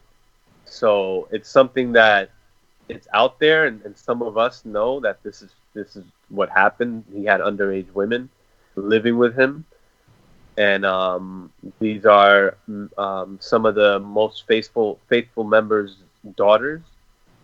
Oh boy! And yes. So it's a crazy situation. What we have with the Israelite Church of God in Jesus Christ is very complex, and you know, I'm just surprised that this got a front page right under the Passover terror. You know, I didn't know they were going to do that, but you know, that full spread, I knew they were going to do something like that. And they met with one of the members of the Injustice League. I know they interviewed. It says Barry on there in the article. That's one of the former members that used to videotape and record and saw this man Tazadaki in Miami kissing, you know, Caucasian women, Edomite women kissing in a Lamborghini. Yeah, stories like that. Like, this man is reckless. He had it coming. Well, yeah.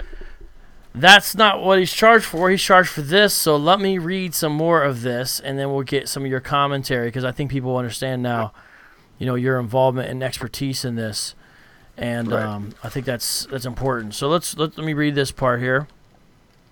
Again, to reiterate the last thing I read, diverted more than $2 million from the group's coffers to fund luxury expenses, and they failed to report more than $5 million to the IRS. So that's the substance of the two charges, fraud and tax evasion. Grant faces up to 5 years in prison and $250,000 in fines when he is sentenced in July. But according to former members and sources who call the church a cult-like ministry, Grant plans to run the parish from behind bars while the church continues to collect its lucrative tithes. Now, Oh yeah. Lucky Luciano did pull off running the mob from behind bars. I don't know, though, if Grant has Luciano's chops. We will see. But I think tithes, as they're called, are definitely going to go down. Now, isn't it the case that ICGJC, are they one of the groups that does double tithes, San Miguel? 20%. Yeah, double tithes. Yeah, they don't like to say 20%. Double tithes. What's the reason for the double tithes, they say? Because there's scripture in Tobit, chapter 1, verse 10, I believe, that says, I know you don't deal with those pseudo-pigraphas, but but that's something interesting to hear the rationale. I'm listening.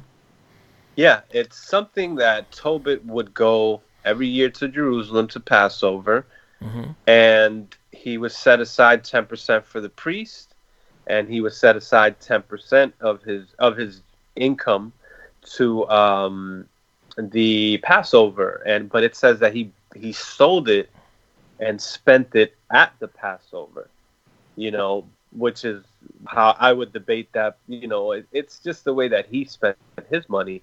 He spent 10% at the Passover every year, but that's the way that he did it. And by the way, your audio is. I'm sorry to interrupt. Your audio is good now, so keep on doing what you're doing. But so they draw that from Tobit. I actually wasn't aware of that. Yes. That's interesting. Yeah. I wonder why the other groups don't practice that then. It'd be interesting to find out why they don't practice it. You know what I'm saying? Because the other groups also deal with the Apocrypha. But I think that it's definitely going to go down. In fact, I saw an interview done by the guys in the Tazadakia detoxification station, and they were speaking to a guy, oh my goodness, now I'm forgetting. I think he was in Baltimore, where they were calling him, and they were like, hey, can you get us $500 today? Meaning this was a member. He was a member, and he was in charge of, I think, the Baltimore group.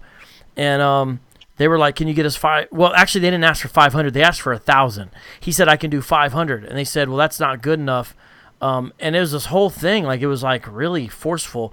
Basically, so he got him, like, 500 that minute and then 500 the next day. And then they hit him back later, and I guess then they needed 600.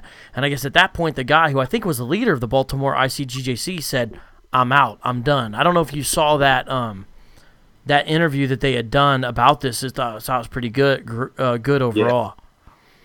Go ahead. I did see that. Yeah, I was going to say that was a regular thing, always extorting members, calling them at any hour of the day, telling them that, trying to get money out of them. And, that's regular. Lincoln Warren, Tazapa one used to always be the one to do that. So I'm pretty sure he was probably hitting him up.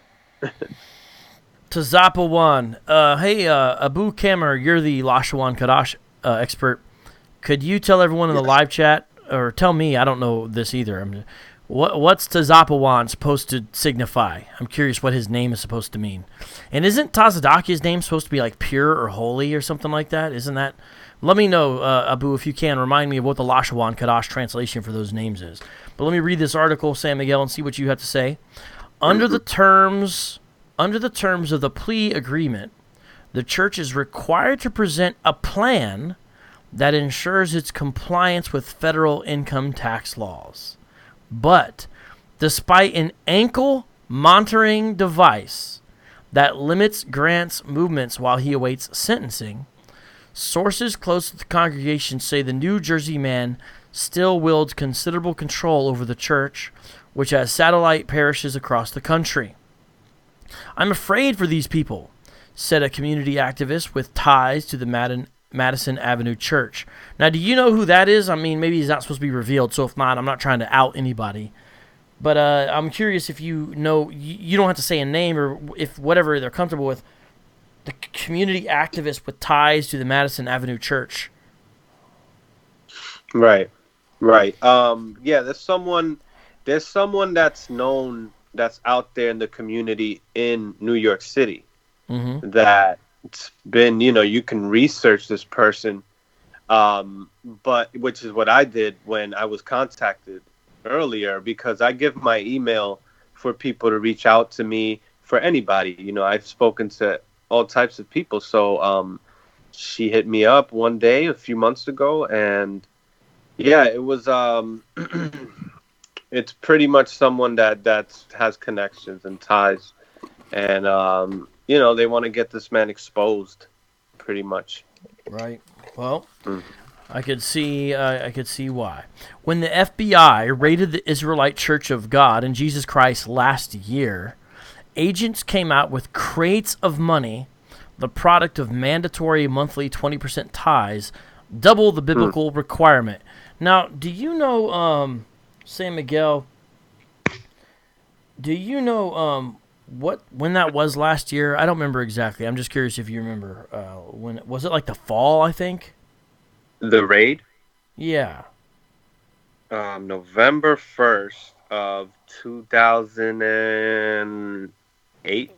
I don't remember the year. Was it 2017? They're saying on here last year. So this article's 2019, so it must be 2018. So I guess, yeah, I think it was like November, around then, November 2018. I think that's right, bro. Okay, so what about this? I don't know. If you didn't give the 20%, what happens? They're saying it's mandatory. Would you be just removed from the group? Do you know much about this? How would it actually work? Oh yeah, you could get put out for not wanting to pay that. If you don't agree with that, you just can't be part of the church. They'll put you out. Yeah, because now you're gonna have to go to their doctrine. This was changed in 2003, 2004 roughly. When I first came in, all these changes, Tazadaki was just getting his grip on the church and just announced that he was the comforter right before I came in. Oh, really? So, yeah, because that didn't happen until 2003. The church numbers weren't too good at that time. They were pretty low ever since the split, first of all, in 94. Okay. And then the failed year 2000 prophecy was another issue for a lot of members. That's why my cousin left, because I had a cousin that was in the church and knew Tazadak. Yeah, he's in the IUIC now. He used to always warn me. He warned me about Tazadak when I tried to tell him about the group that I was like, hey, I'm an Israelite now.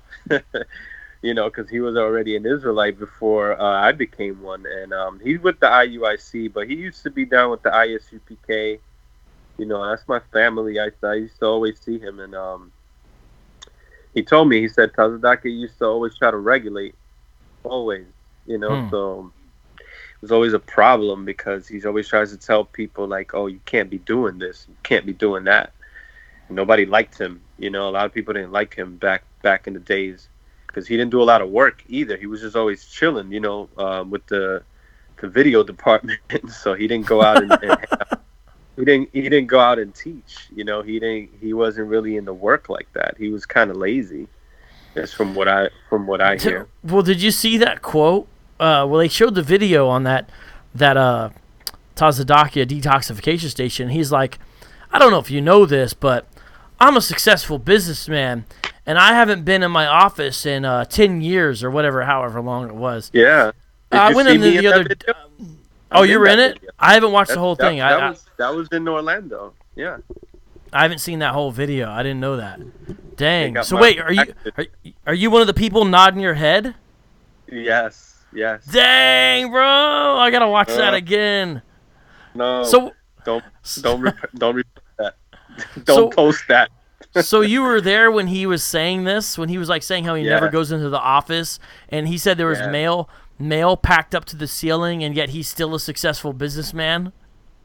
Yes, I always remembered that because I was there. It became one of the DVDs and one a video that was sold at the Passover. So we had it on video, but I always remembered that. Yeah, I was there. It was we believed it. We saw that he was bringing out because he was bringing out like artists at Mm-hmm. like the Archangel Awards. He had brought out some R&B artist. I forget who it was. I mean, Was yeah. wasn't it Boys to Men?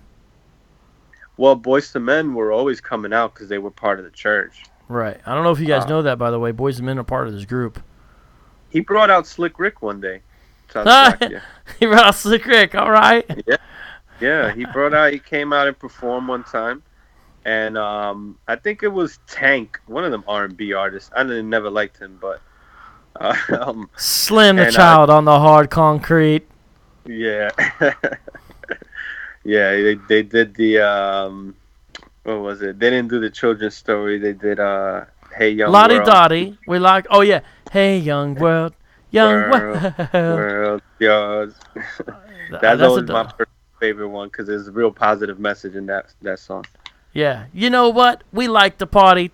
That's a dope song, actually. That song still kind of slaps, in my opinion. So Tazadakia, the name is supposed to be righteousness of Yah, or Yahweh is righteousness, like Zedekiah, basically. Yeah, I was gonna tell you. I actually know that it meant righteousness or justice. I've looked it up to where it means God is my justice or something like that. So or God is my righteousness.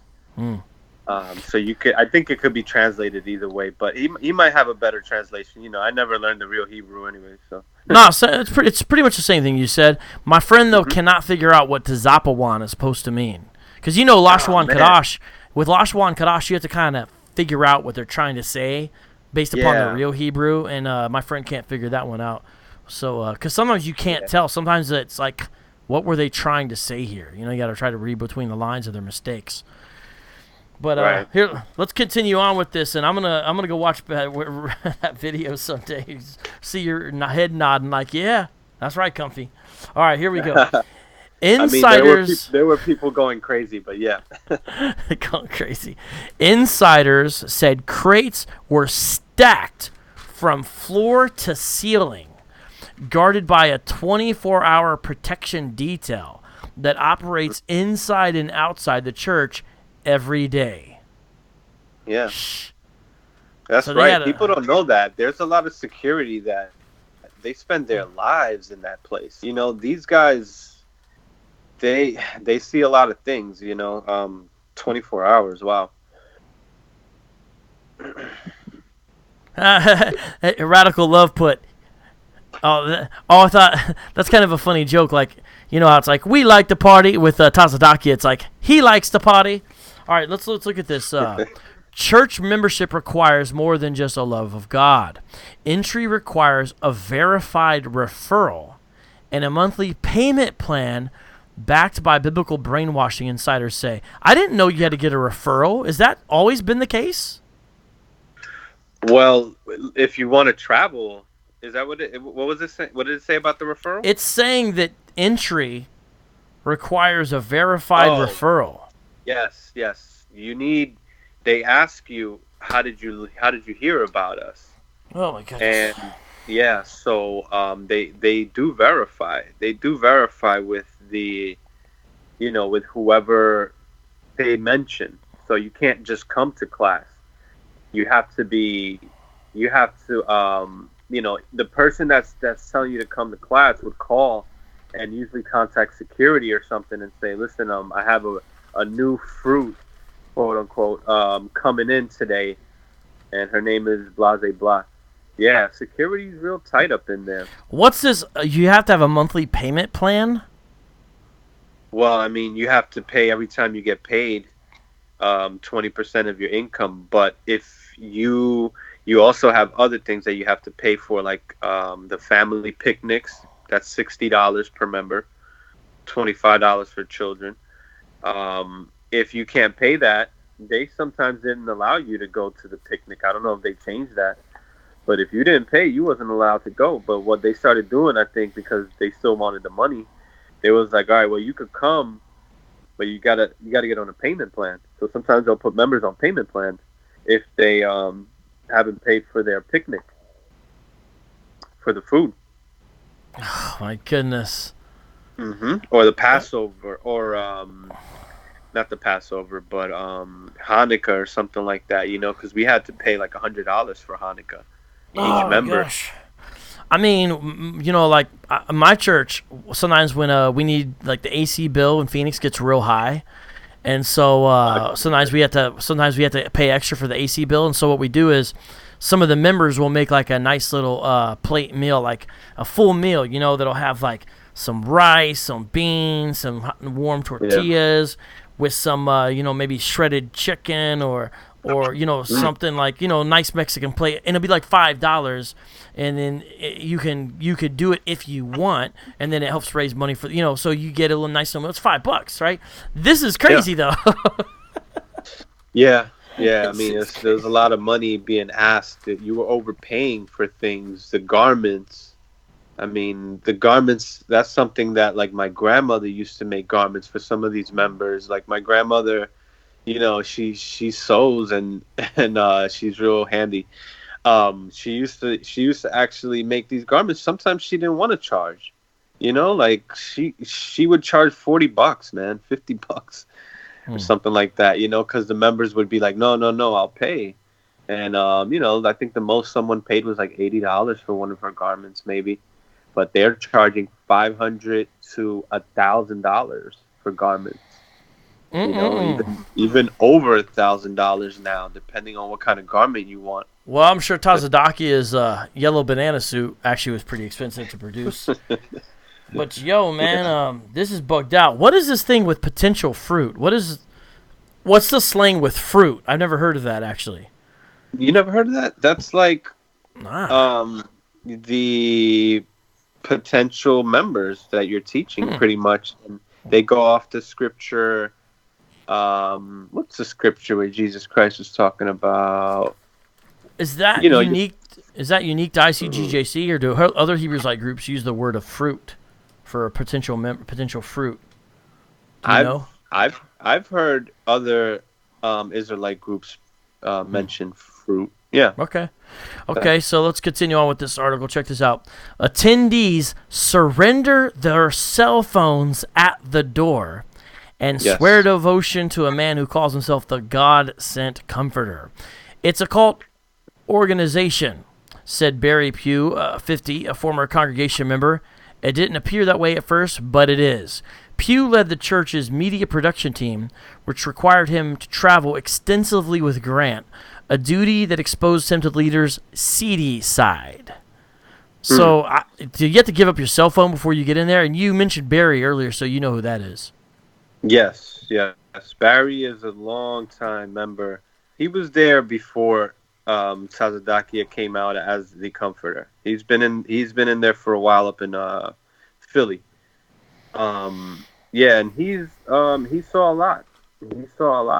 We were hearing stories about the Miami trip. That's when he really went a little crazy, where you see the video of Tazadakia in the club partying. Right.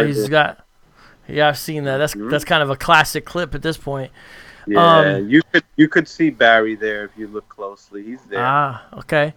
Pugh, frustrated with what he said is faulty church doctrine and Grant's gargantuan greed. Ooh, that's quite a sentence, whoever wrote this article. Grant's gargantuan greed. I like that alliteration.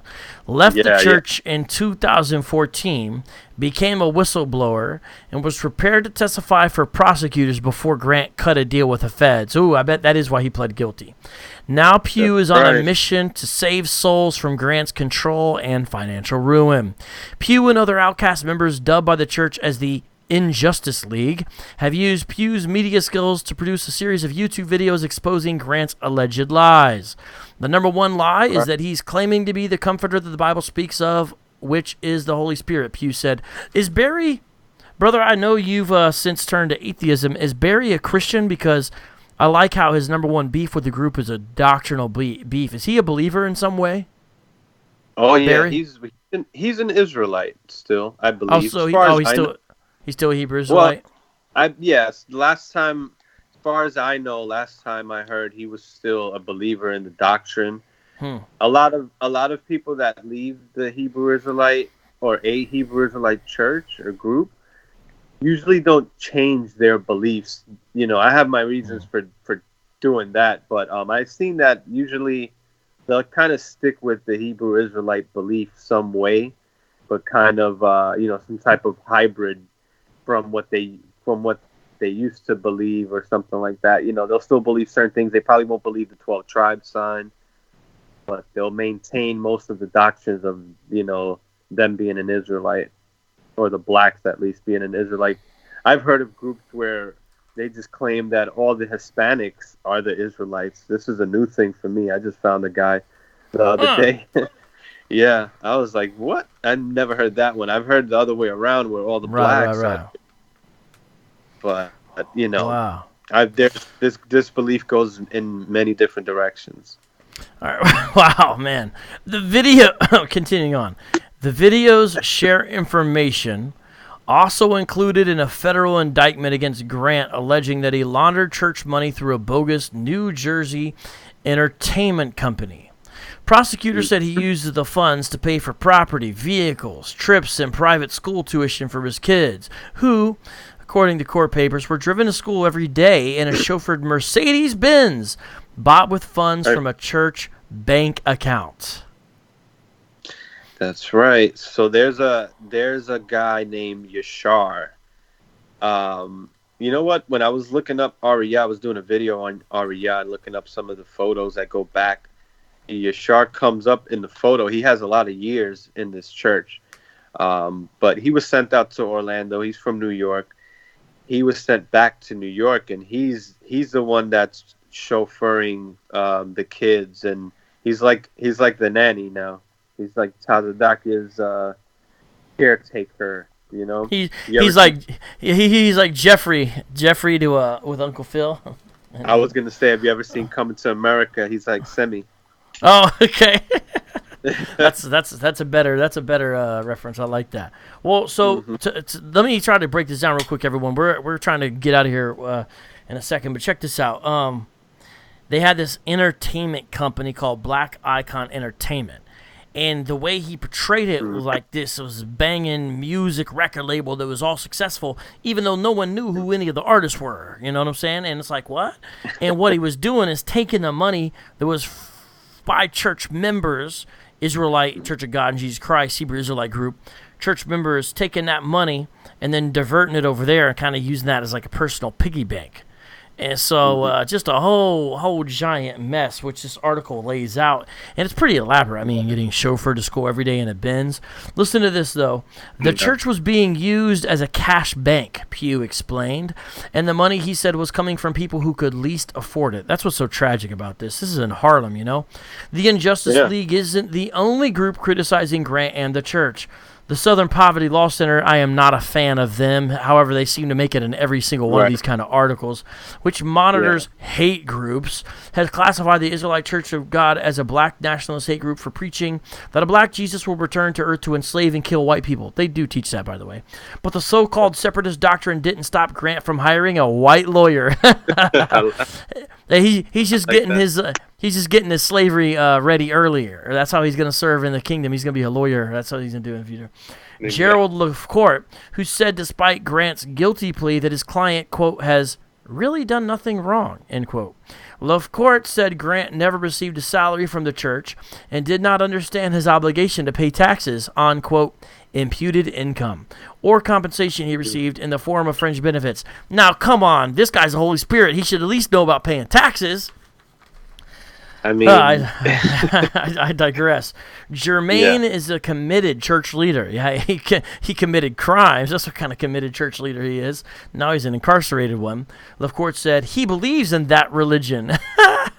He believes it'll bring him a lot of money. In 2013, the church ordered. This is a good line. Listen to this, everyone. In 2013, the church ordered action figures cast in Grant's image, but sued the toy manufacturer because the dolls weren't black enough. Now, real quick, just so everyone knows, I gotta be honest, I saw the picture of those 12-inch action figure dolls they made of Jermaine Grant. They were not dark enough. I don't know what happened with the doll maker, but they all Michael Jacksoned him up. And so, I don't know, I think it's kind of weird they're ordering action figures of him anyway. I mean, I so wish I had one of those dolls. But, anyways. So check this out. Last line, and then we get your comment, San Miguel. Everywhere he went, he took the media department with him to glorify himself, Pugh said. He brainwashes people on to have them think only one way. I still don't see things changing. So that's the end of this article sent to me by the FBI. I meant by an anonymous informant. I just like messing with people. So what's up, though, man? What's your comment? What's your kind of final word of the day on all of this? I'm going to look through the rest of this just to see if he appears anywhere else. But what's your kind of final reaction to this? Well, the way I look at it, because I'm really over. I mean, I'll still talk about the ICGJC because there's things still developing. But this is pretty much something where we allowed this man to get away with this. We have to take responsibility for what we allowed and be the ones to speak out. It's our responsibility, and apologize and make it right, which is what some of these ex-members are doing. That's what we're doing, making it right and exposing him. And, we can't allow people to just take control of our lives just because they claim to be somebody that is sent by God. Behind closed doors, there's something else going on, and this man had all these motives. And there's a lot of members that are still in there. I saw some in the street the other day. I had just finished recording a short video about that article because I wanted to just do a video.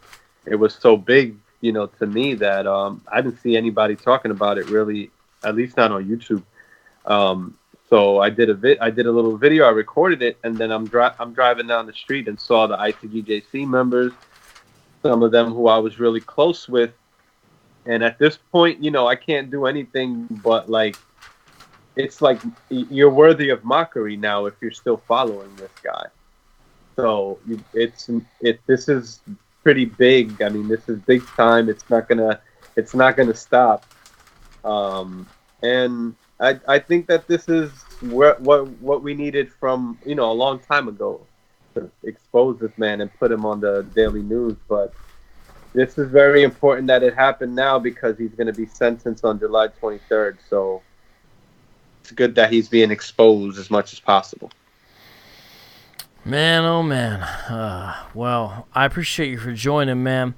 Tell people how to subscribe to your channel and tell people about the kind of content you offer on your channel, my man. Yeah, so I'm moving over to the different ICG or the different Black Hebrew Israelite groups now. I'm not just focused on the ICGJC.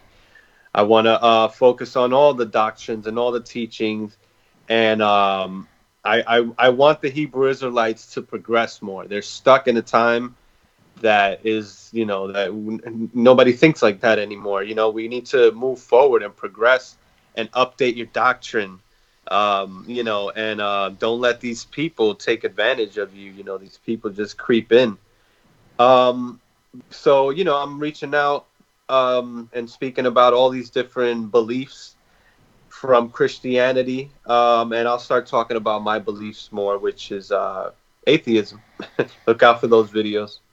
Well, yeah, sometime in the future, me and San Miguel might have to do a debate. All right. Well, I gotta let me know when, because I'm gonna need 3 months in advance to prepare. We can have conversations too, man. But I appreciate you joining for real, and you always got good stuff. And thank you. Look, I mean, for me, on one hand, it's not about I'm perfect and Tazadaki is not. But at the same time, you've got to be glad for justice, especially for the poor people that he's ripping off. And, this is sort of the tip of the iceberg, it looks like, with this guy. So he really looks like could be charged actually with a lot more stuff. So, We'll see what's going to happen. But one of the guys said, and I think I'm inclined to agree, he said it's only downhill for now for the ICGJC. Yeah. I think that's right. I agree. So, hey, man, God bless. I appreciate it again, man. We will talk again, my man. Thank you, Vocab. Thank you for having me. Everybody have a good night. Yes, sir. Adios. Tell him San Miguel. What's up? And again, subscribe to his channel. He's got some great stuff. Now, this show is a little bit different, and it went a little bit long because of some of the tech issues. I'm so sorry about that, guys. But you guys are faithful. You guys are awesome. I think I've kind of made all the announcements I need to make this show. Now I'm going to switch over to the final portion of it. But check this out. Let me just say this real quick. The lesson today, well, there's another question here we're not going to have much time to talk about, which is this.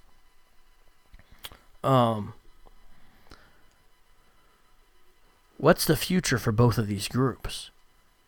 I mentioned here in the beginning about Farrakhan, and my main message was free Farrakhan from Facebook jail. Don't put him on the ban. But when it comes to Dazadakia, go ahead and put him in the can. So, can comfy, but unban Farrakhan. Can comfy, but free Farrakhan. Right? That's what the kind of message was. But there's a whole other set of issues we could talk about, which we don't have time to do tonight. But here's the question. What's the future for both of these groups? When Farrakhan does die, which he's like 85 now, when he dies, what's going to happen to the ICGJC? And we didn't get to explain it in this show, but the ICGJC is the original Hebrew Israelite One West school, meaning all the other groups that exist actually have split off and come off of them. Now, they've changed their name since then. They changed their name, so it's a little confusing. But they're the original group. Now, they've went way off from what they taught in the 90s. But that's a very interesting question. What's the future for the ICGJC? Because they've been at that address, 1941 Medicine, there in Harlem for a long time. That's a very important address within Hebrew Israelite One West history. What's going to happen? What's going to happen to the Nation of Islam when Farrakhan passes? Brother Ben X is sort of the face of the young generation. They've kicked him off social media in a lot of ways. I mean, he's still there, but they're trying to limit his reach. But there's another guy, I forgot his name off the top of my head. It's not Khalid Muhammad, but it's another guy with the last name of Muhammad. They're saying he might be the successor. These are questions I want to discuss in the future with you guys. But for now, it's time for a freestyle. How many freestyles will we earn today, ladies and gentlemen? Now, some of you guys don't like this, but it's part of the show. So, let me get set up for it. Maybe I'll throw on my hoodie. Yeah, throw on the hoodie. Let's get a little drink of the water. It's time to freestyle, ladies and gentlemen. It's time to freestyle.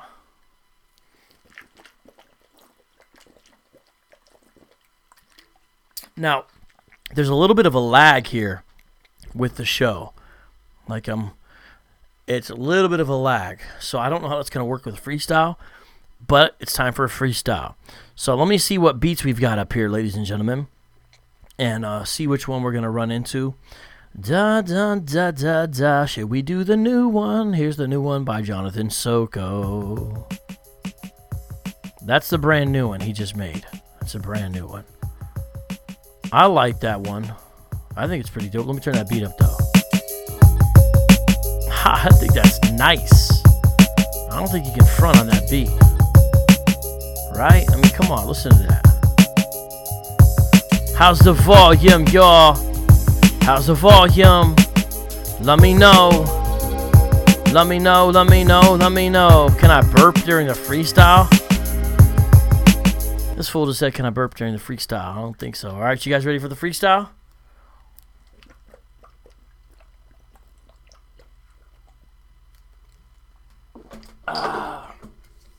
Let's I want to put that other light more in the background.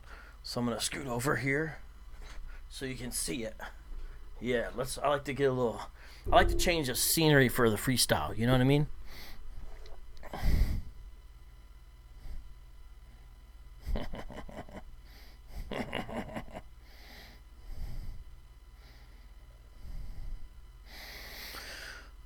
I like that. I'm feeling this vibe. All right. Oh, shout out. Hey, for real. Thank you, Nate. I see you, man. It's good. Show some love to San Miguel TV and Vocab Malone, just like Apostate in Acts 17 Apologetics. You're right. It is that. All right, here we go. Got this beat. Let me know about the volume. Remember, guys, the beat needs to be loud. I know some of you guys don't like it loud. It doesn't sound good unless it's loud, but I want you to be able to hear my vocals too as well. So let's just hopefully we got both of them. All right, let's rock it. Oh, wait, I got to rewind it. Jonathan Soko with the beat. Nice, nice. Hey, yo, Soko. This beat came out of Milk Crate. Shout out to the dude named Nate. In the live chat, boom bat, I got a black cat. The beat is all that, made by my man. It is the bomb. Last name Soko, first name John. Used to be in the GOCC. Listen, he's gone, thank God. Definitely. San Miguel TV. Used to also rock with the ICGJC. Jesus Christ, that's what they say. I'ma rock the mic, alright. Tonight, Taza Doc got an ankle bracelet. Hey yo, you better face it, the facts. That this dude should've paid his tax. Now he ain't, he's gonna get shackled up. And then I do something, stand up, I don't really know. Excuse this verse. Hey yo, Nate, you want me to burp? Well, I will burst like a Starburst candy. Check it out now. Taza Doc said, hand me the income plus the receipts. And then he drove in a Benz in the street. Peeped this out with Warrington. The dude was ill. He was ripping off funds from the church or from the camp. It was kind of whack. He thought he was a champ for a couple of years. Drinking the beers in a club like he got the atmosphere of a star. Peep it out, but it's a candy bar. In the sun, it's got to melt very far. He will not go. Hey, what's up, Soko? I rock the microphone till I'm gray and old. Peep this out now, I'm safe from hell. But tonight, you're going to jail. My man, it's a wicked scam. Hold the New York Post in my hand. Tazadokia said he is comfy. Grab the microphone. Do you want me to expose this truth? No doubt. Peep it out now. Give a shout if you're glad for just us. It's just us in the room tonight. We will discuss this with my man and the clientele. Ex-member named San Miguel. TV MC on a CD. Number rock the microphone most definitely. Peep this out.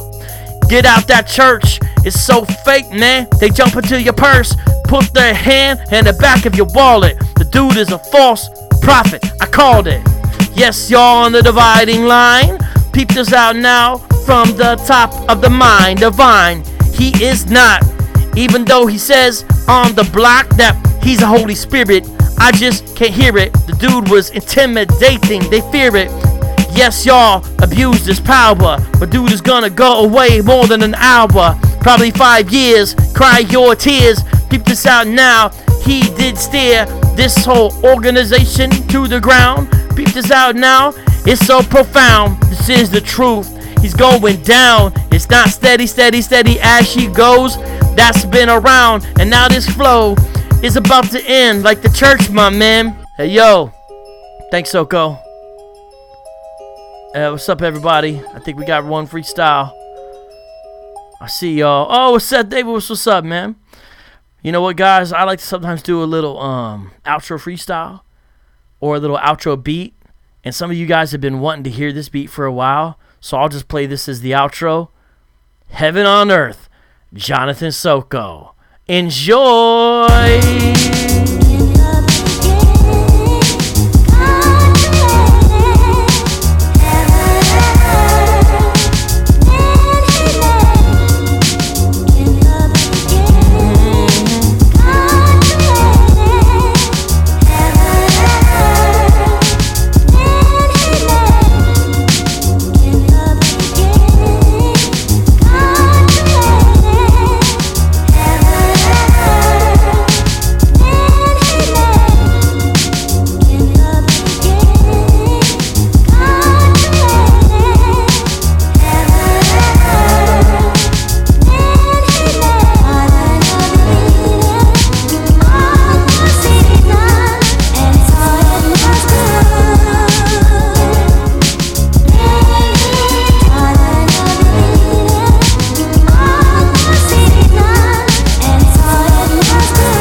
outro song.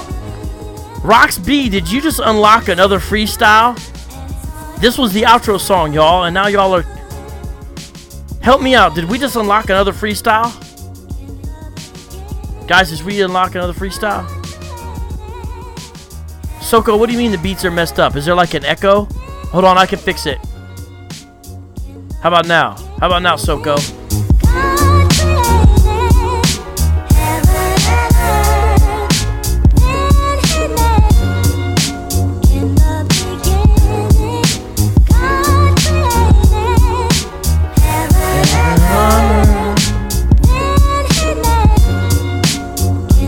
Alright, y'all.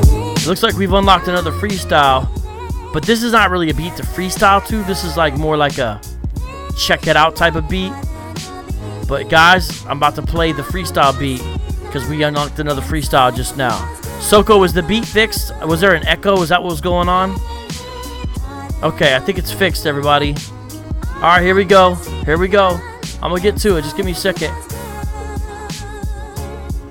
Have I fixed the echo, everybody?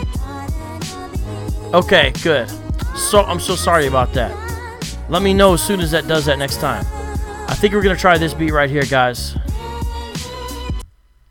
This beat right here, I think, is the one we might try. Let's see how this sounds. What do you guys think of this one?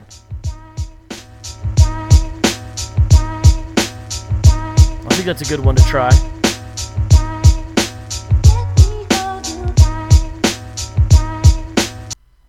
There's our second one. All right, you guys ready? Second freestyle. Thanks to y'all, especially Rox B. You be killing it, Georgia. Are you still getting the beat twice? I thought I fixed it. Okay, no echo. It's done. All right, let me open up this article. I'm gonna try to freestyle about this article and all that stuff. All right, so I got it right here. All right, here we go. 3, 2, 1. Thanks to you guys for making this happen.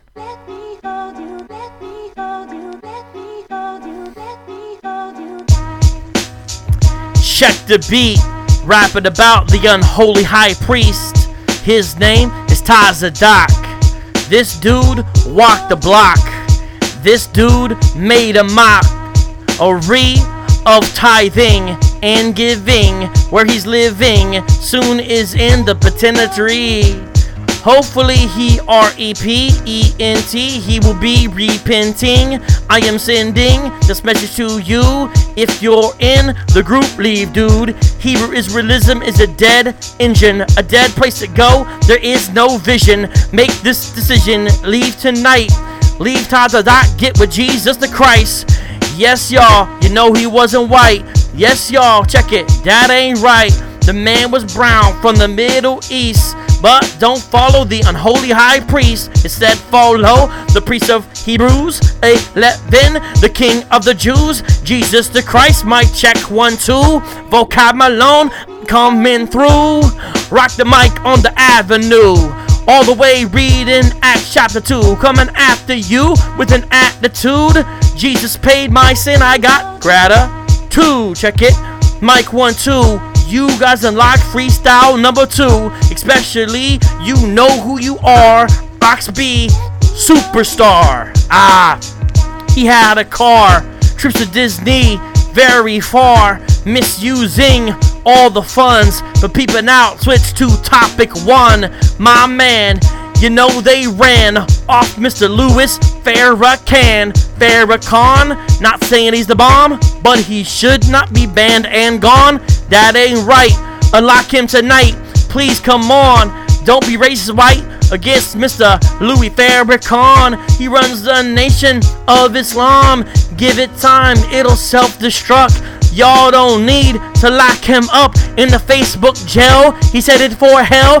Praise he gets saved, plus his high intel. Yes, y'all, I will fail or fall off if Christ didn't save me on the cross. He's the boss. He takes bad doctrine and he will toss it away like a baseball pitcher. Farrakhan is a prophet. That's not the picture. False prophet preceded by false. Check it out now, cause that's my thought. But doesn't mean we need to shut him up. That's kinda whack, and that's what's up. So please don't ban Farrakhan. Let him speak all across the land. Free speech, even if you don't like it. Check it out now. I'm not psychic. I see the psychic. Brother Bryn X. 1 2 1 2. Mic check. Mic check. Why they kick him off a YouTube channel? That's kinda hot.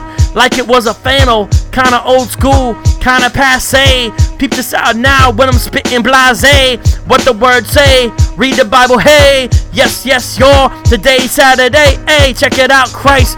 No other way. Thank you for the freestyle. Y'all did pay. Hey.